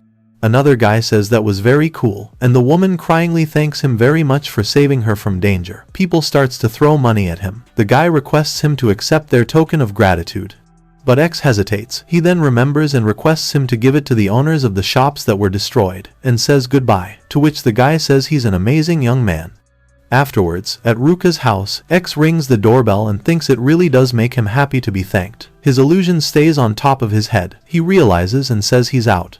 Ruka opens the door and asks if that is X. He calls Ruka and says it's been a while. He's here to play. Ruka notices the illusion and becomes very scared. She tells him to come and hurry. X asks what's gotten her in such a hurry. Ruka says what he says. His illusion is out in the open. She screams saying stage 3, asking if he doesn't know that awoken sorcerers can very well be eradicated because they are dangerous. X then tries to tell her what happened with Lula. She finds it hard to believe that it's approved by Lula, the third princess of the Whitening Kingdom, to which he says yes, he had them look into it. And they said his illusion is fine. He adds that's actually when he found out Lula is the third princess. That surprised him, because he thought she was just a girl playing pretend, as a noble who calls him the Great Sorcerer. Ruka wonders about that, and says that means the Great Sorcerer X really was him. So she asks what kind of contract he made with the royal family after becoming a great sorcerer. He wonders about contract and says he didn't make any in particular, hearing which she get a little nervous. She asks if he got anything from them. He yells that he did. They gave him a house for cheap. That's what he came here to tell her today, and she becomes surprised. He adds that it's super big, and he should be happy to have her come over and play, to which she says yes, she will for sure. But then he says that he's living with these girls named Big Sis Rai and Nitora. If she doesn't want to meet people, he suggests maybe it should be better for her to come when they are not at home. Ruka thinks about X living with other girls. She becomes sad, thinks of him as dummy. Kumakichi sighs and tries to say that he has been listening, but if he can at least. Suddenly, her bunny asks if Ruka can also move in with Mr. X if it's that big, hearing which X becomes confused, and Ruka got nervous. However, the bunny adds, that way she will stop sighing, and going she wants to see X, so Ruka stop her, and looks back at X, but he is still confused. Ruka then asks if he would not like it if they lived together. He says while he had fun spending time with her at the ghost house, of course he would be happy to be with her. She then happily calls X, and says it's decided, they should go right now. After gathering some luggages, she says alright, this is probably enough luggage, she will get the rest tomorrow. To which X says sure, he thinks he's glad he could convince her that's all she needs for now. Just then, Kumakichi asks him what the new house is like, and he smilingly tells him to just wait until he sees it. After a while, Ruka seems tired. She calls X and asks what kind of path this is, to which he says sorry, and mentions that he knows it's hard to walk, but this is a shortcut. Ruka says that's one thing, but asks if this isn't someone's property, and they will probably get angry, but he states that they are fine going through here, and that's because. Suddenly he tells her to look there. Ruka wonders if it could be X's new house, while Kumakichi says that sure is a lot of space. She then says so the path they went through was also his property. She then asks him who that is over there, to which X asks who she says. Then he realizes it's the guide of the royal palace. He says it has been quite a while. X asks harshly if Princess invited him for another meal. He smilingly asks if he angered him. He adds by the way, he's impressed that he got such a big mansion, and X asks what the reason behind his visit. He says right, he's here to deliver his order, which is a carriage of course, seeing which X gets shocked. He says wait, a whole carriage. He remembers talking about it, but that was just a normal conversation. Ruka says this carriage is bigger than her family's, while Kumakichi says way to go partner. The guide then says delivery was successful. They have prepared a stable for him, and requests him to take good care of it, but X tells him to wait. He then says to the horse that he looks forward to working with him. He adds that scared him. He's glad the guide had food and straw ready. Therefore, Ruka says well then, they should go in the house. But she suddenly hears rustling, and states that there's something over there. Nitora hops out of the bushes and welcomes him back. X asks what she was doing up in the trees. She says there was someone she didn't know, so she was monitoring him, because she doesn't want their new house to be taken this time. X understands and says she did a good job, to which she states that a skewer would be nice for a reward. He then explains to Ruka that's the girl he's living with. Like he told her, she's Nitora. The place where Rai and Nitora used to live caught fire, and he will introduce her properly during dinner. But suddenly he thinks right, Ruka is extremely shy, so it would be difficult for her to have dinner with them all of a sudden. There's no point worrying about it now, he will deal with it later. X then says first of all, they should go inside and welcomes her. As she enters she get amazed and tells him that it's impressive. She squeezes Kumakichi, as he calls him master and partner, and asks if he can slide down that railing. X says that he will be able to do that anytime from now on, so he tells him to be patient. First they need to decide which room Ruka will use, and show her around, seeing which Ruka says, "This mansion must be newly built, it's very pretty." He says he's surprised too. He then says that here's our means of transportation. The corridors are long, so it's more convenient to get on these. As it comes and goes, so he tells her to just get on it at the right time. Hopping on the painting, she says these sure are handy. Then he says they get off here, to which she says okay. He requests her to be careful when she gets off, and politely asks if he may have her hand, calling her ma'am, hearing which she blushes and thanks him. He says that they should start looking here. This room is for the other resident, Big Sis Rai. She asks if the girl from earlier also has a room around here. He asks about Natora and says that her room is in the attic, and tells her to choose any room she likes that is available, to which she got confused. She asks what he means that girl's room is in the attic, and tells him to just get her a regular room if they are available. X nervously says that's what she wanted. Ruka shockingly asks if it is, and apologizes. He says it's probably unexpected. She says that she was wondering when she saw it outside, the space that looks like a protrusion towards the bridge, to which X says that he understands, she means that part. He says that's the annex and it might be perfect for her, so they should go over there. The annex is well decorated and shining. She delightedly says this place is great and decided they are staying here. Therefore, he says that he will let the other two know this whole annex is Ruka's room. He's glad she found a place like that. He will bring her dinner later, and tells her to ask him if he needs anything. Just then, she holds his sleeve telling him to wait a minute. She asks if she can have dinner together with everyone. He nervously asks if that is so. He will call her when it's all ready. After that, Ruka wonders if she will be okay eating with others, while Kumakichi says if it doesn't work, she and partner can eat together and she can have him all to herself, to which she says he's right. She adds that X really is amazing. He says yeah, as expected of partner. He thinks it's impressive that even master of all people decided to come to partner's house, to which she says it's because of the rabbits. Right, she has to tell them about this, and Kumakichi says, that's right. He thinks they put it in the magic tool case. There they go, the crystal. She thanks him and places the crystal on the table. He calls the bunny and asks if she can hear them. The bunny replies with yes, she can hear them. She then asks how's the situation, to which he says great news. X's house was a whole mansion, and it's got a huge annex that they are gonna use as their room. And Ruka says that they can bring here everything, to which the bunny says that she can see how splendid the room is. Good job to X. She adds that she looks forward to meeting up with them, and goes away. Ruka says now that the report's done, she thinks she will take a little break until dinner. But she is worried about something, so Kumakichi asks if there is something making her worry, to which she says yes, as she's starting to get worried now.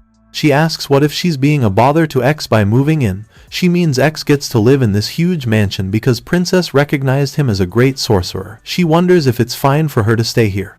Kumakichi sighs and says oh dear. He calls her master and says partner said it's fine, and tells her to trust him on this. He adds that if it was a bother to partner, he probably wouldn't have that grin on his face now, to which she says he's right. Therefore, she asks how he thinks she can get X to like her this time. She feels like she can do anything. He guesses that he will have to say it now. Kumakichi tells her to show their clear hearts and minds to each other. She might as well take off her clothes. She shockingly wonders about her clothes. She stutters and asks about unclothed, if that isn't a little embarrassing, and if she can at least wear something light. He keeps his hand on his chest and says she can trust him. He's probably unclothed too. To which she uncomfortably says that if Crazy Bear says it, but after she calmed down, she naturally rejected the idea. Meanwhile, X narrates that Ruka is going to live in his house now, so he's a little nervous. Suddenly Rai comes and says she bought them food, to which he thanks her for buying it. He adds that as of today, they are going to have someone else living with them. She will be living in the annex. Rai says so that's who Nitora was talking about. Someone as beautiful as a doll. And he says that he wants Rai to get along with her. There are a few things to keep in mind though. She says of course she would love to. She shall go and greet her right away and zooms out. X gets shocked and runs after her while telling her to wait. He can't catch up to her. Nitora suddenly comes and asks if they are playing tag, but he replies that he's a little busy here. Nitora dashes away saying that Nitora is the best, to which he thinks that Nitora came out of nowhere and still passed him, and says that he finally reached the annex. While catching his breath he noticed that she's being surrounded, Kumakichi yells and calls them punks. He tells them not to get too close to her master now, hearing which Nitora says that the bear talked. And Rai says to Ruka that she looks even more beautiful from up close, but X comes in and tells them to stop. He explains that Ruka is shy, so don't get close to her until she gets used to them. Rai apologizes for not knowing that, and Nitora says sorry and goes away. X says he's sorry too, he couldn't catch up to her. About dinner together, he guesses that he will call it off today, but Ruka says it's fine, she will go. Hearing which he thinks that she seems very determined, and it would have been cooler if she wasn't hiding behind his back. At the dinner table, X says from today on, they will be living together with Ruka and Crazy Bear, to which Kumakichi says that they should be friends.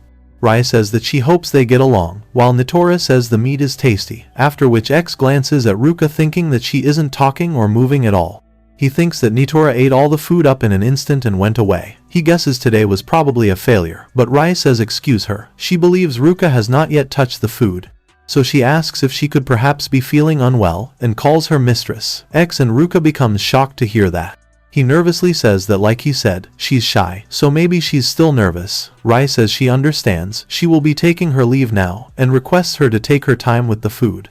She then bows while going away, and X thinks that startled him, and wonders why she called Ruka mistress. Suddenly Ruka calls him, and he tries to says sorry. But she states that girl, she's a good kid, hearing which he get confused, as he thought their first dinner together was a failure, and wonders if it brought them a little closer.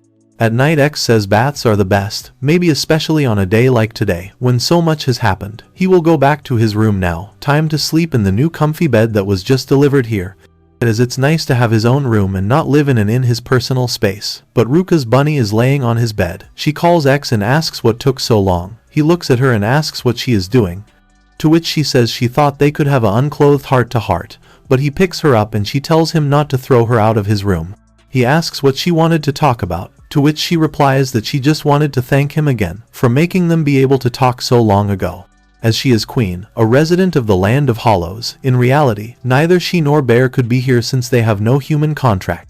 The truth is, the hollow Ruka made a contract with was neither Lucky Bear nor the rabbits. It was Crazy Doll instead. Doll calls other hollows to this world where they will inhabit plushies and have some influence over the world.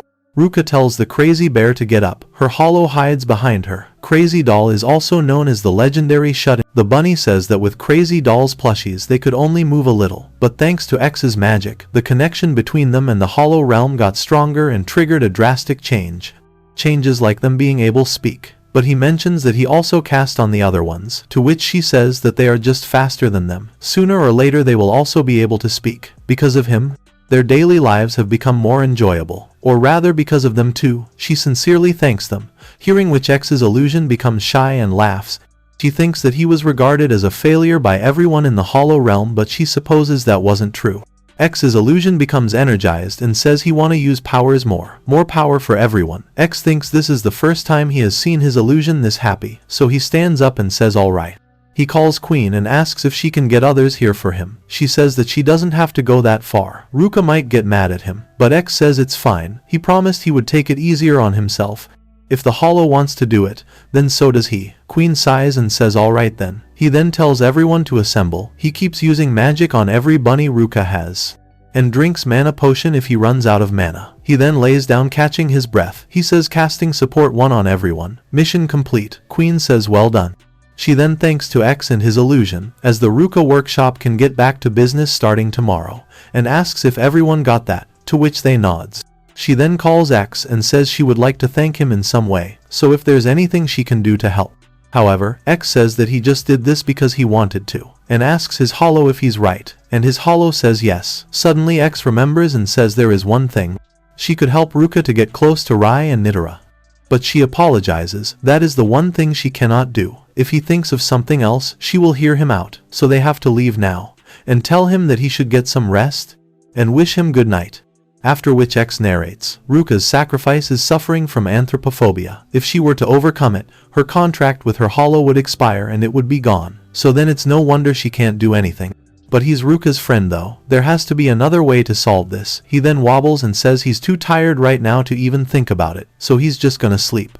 And his hollow says good night. He wonders how he became friends with Ruka, as one day he comes to Ruka's house and standing outside, he says hello there. He's here because of the room cleaning request.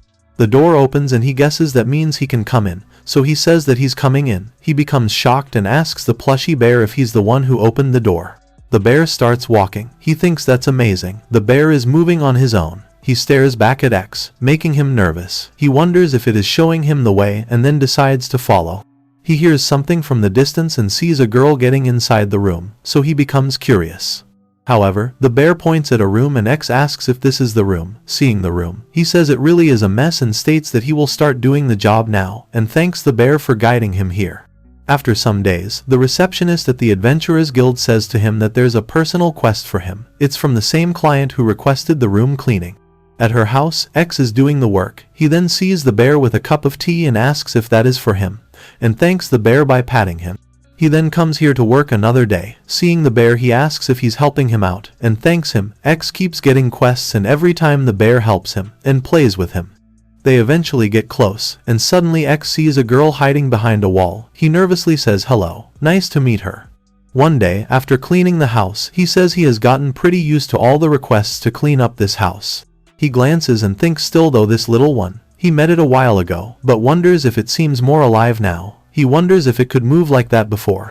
He fidgets and wonders if it is growing day by day, if maybe his magic also have an effect, so he thinks that if he can help him move more easily. He calls out support 1, to which the bear falls to the ground. He shockingly wonders if he messed up. He screams and calls the client. She apologizes and requests for help. Someone says hey now. The bear calls him lad and asks what the hell he done to him. X and his client become shocked. The girl says that the crazy bear talked. The bear then jumps at her calling her master. He hugs her saying that he can finally talk with her and says all thanks to this guy. He adds that after this guy started coming around, he started feeling lighter and lighter when he moved. He thought X did something to him and then gained the ability to talk. He then says to X that he got his thanks. He's a lifesaver. Scratch that. X is his friend. The girl then steps forward. She stutters and says that she also wants to say that she thanks him. He looks at her and then smiles.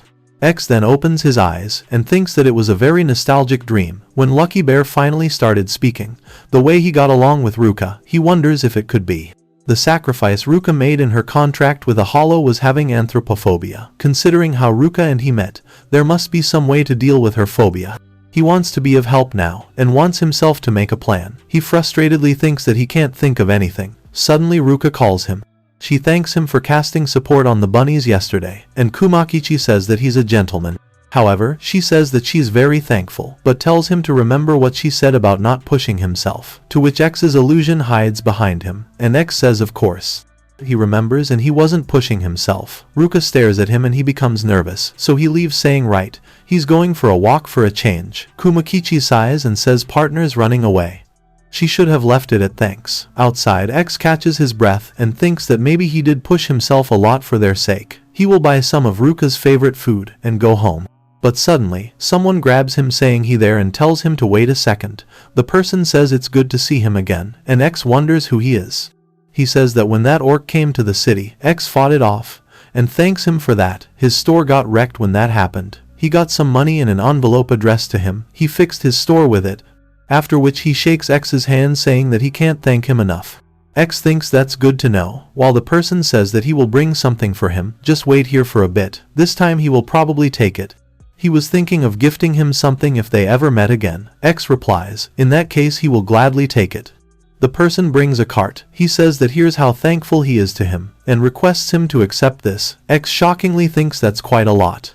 He thinks that even though the number of residents living together has increased, this amount is way too much. He should really refuse. But X sees that the person is very happy, so he nervously thanks him and says that he will gladly eat it.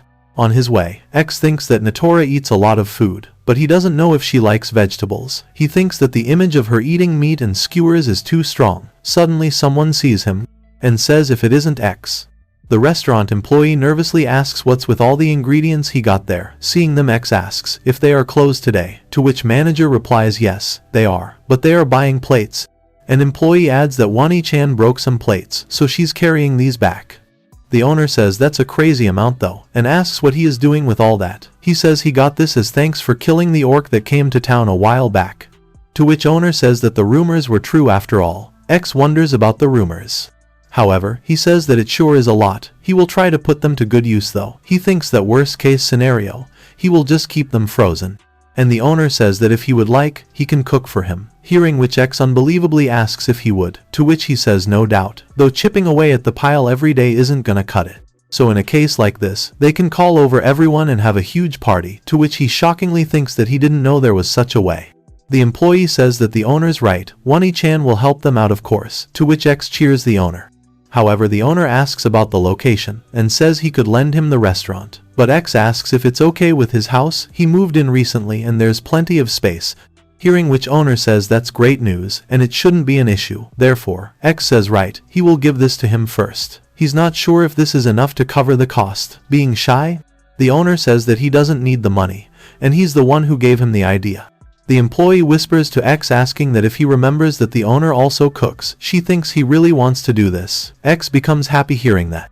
He bows and thanks them for their service, to which the owner says yeah, and suggests that he should also invite a lot of people over, after which X excitedly says alright, he will tell everyone about this. First off, there's 3 people at the house, Lena and Auntie. He doesn't know how to contact them in, and he doesn't think Lula or her family would come. He then realizes that he doesn't know anyone else and get disappointed. He thinks that for now, he will just take the food first. Suddenly someone yells and tells to get out of her way. The other person says that it's her line. X glances back wondering why it's so noisy. He then wonders if those two are the S-rank adventurer Mara and the researcher lady. After a while, at the house, Ruka says that it's probably a party, to which X nervously apologizes for deciding it on his own, but she says she doesn't mind, as long as people don't come to the annex. And he says about that, he would like to invite as many people as possible, but he doesn't think they can get a lot of people with just the ones they know, so he asks her if she know how to contact Eamon.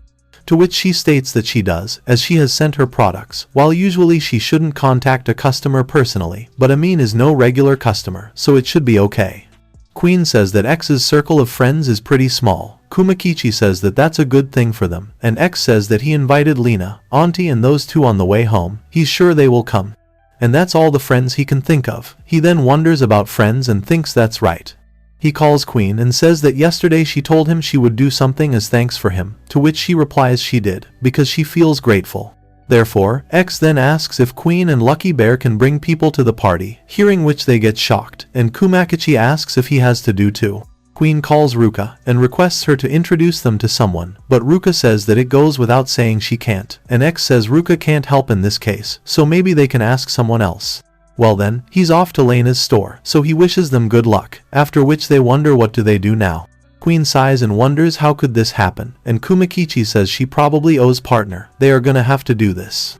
He adds that the only people who could help that he can think of right now are the ones who live here. He guessed they will start by finding that maid girl. Then Rai says if she could be the maid girl. Kumakichi shockedly says that she scared the hell out of him. But yes, he asks if she heard from partner about the party, to which she replies with yes, as master told her about it briefly when he returned. Kumakichi says that he wanted to bring in more people to eat up all the food they have, so partner told them to go get some people to help. Hearing which Rai says if just about anyone is okay, there are actually some people she would like to invite, and he replies of course, they should go to them, as soon as possible. He tells her to be quick, carry them and take them with her. But Rai shockedly asks if it would be alright if she touch mistress's plushies without permission, to which he says it's all fine. Queen says now is not the time to worry about such things. After which Kumakichi then excitedly says time to depart. Ruka's hollow is watching the 3 of them, the crazy doll. As they reach somewhere, Kumakichi asks if she is sure this is the right way, to which Rai says she is. This is where she used to live. It's the slums. It can be a little scary, but it's alright at heart. Just then, a dog growls at them. He shockingly says that thing's growling like crazy, and asks if she's sure they are gonna be okay. She becomes scared and says that one is incredibly violent to all but a few people. The dog suddenly jumps at them, to which Rai screams, and the crazy doll becomes also worried. Suddenly Nitora arrives and tells the dog to stop, to which the dog stands by and turns, seeing which crazy doll relaxes. Meanwhile X at the mansion says that he's back, to which Ruka welcomes X and informs that she sent Queen Amin an invitation. She told her they are celebrating his moving. She has done her part, and tells X not to complain if she doesn't show up. He thanks her. Suddenly someone says they finally made it and says sorry barging in. Ruka says well then, she will be going back to the annex. Rai says that they have returned. Kumakichi says they have finished the quest he gave them, and Queen says that they got these 2 to help them. X surprisingly says Lucky Bear, Queen, Big Sis Rai and Nitora too, to which Kumakichi says that there's sure to be a big crowd on the day of event, therefore, X thinks that this might just go well. On the day of the event, the owner shockingly says to X that his house is crazy. To which he explains that because of this and that, now he gets to live in a mansion. The owner says he never would have thought he would get to cook in a kitchen this big, and states that they should get on with the cooking then. Just then, X hears chattering, and thinks that it's kinda noisy at the front door. Rai delightedly says that she would like to thank them all for coming here, so X came and sees them. Urakel says that he's here for the free food, and Rai says that they invited the people from the slums who helped her, hearing which X thinks that the people who set up a honey trap to try and take him away in Sheep Town. It's a little scary, but they were invited by Rai and the others, so he guesses it's probably fine. Someone then suddenly calls X.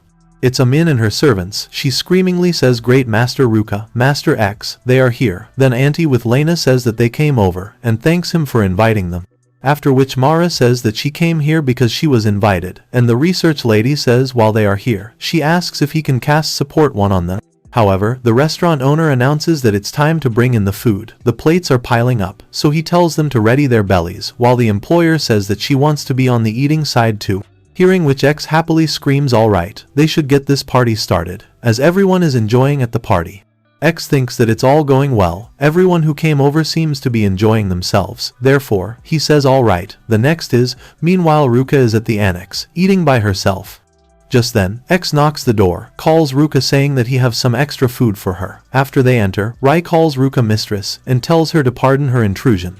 Seeing which Ruka wonders why, X knows she can't talk to others. While Rai asks if she likes fruits, Ruka becomes confused. She turns at her and says yes, she does. Hearing which Rai get happy, she calls her master and says mistress replied to her. And X says he's also crying tears of joy. Rai says that X was right in saying it would be fine today. Ruka says she was surprised too. She guesses that X did something to her. X nervously asks if he has. He thinks that if he's friends with Ruka because he's close to Lucky Bear, then maybe Ruka's hollow crazy doll will remove her sacrifice, if one can become friends with Lucky Bear and Queen. So X asked Lucky Bear and Queen to rely on Rai and Nitora. The rest was up to them. He saw an opportunity and took it. He's glad of worked out. He then says that he just felt like it was okay now. Ruka asks what's with that, and Rai says that she's glad she was able to speak with mistress at least. She then requests her to enjoy these fruits, to which she thanks her.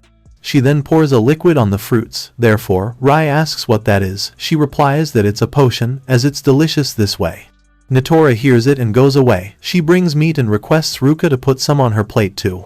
Rai yells at Nitora saying that she can't. That's for mistress, but Ruka says it's fine with her, and tells her to bring it here so she can pour some. She then pours it on the plate.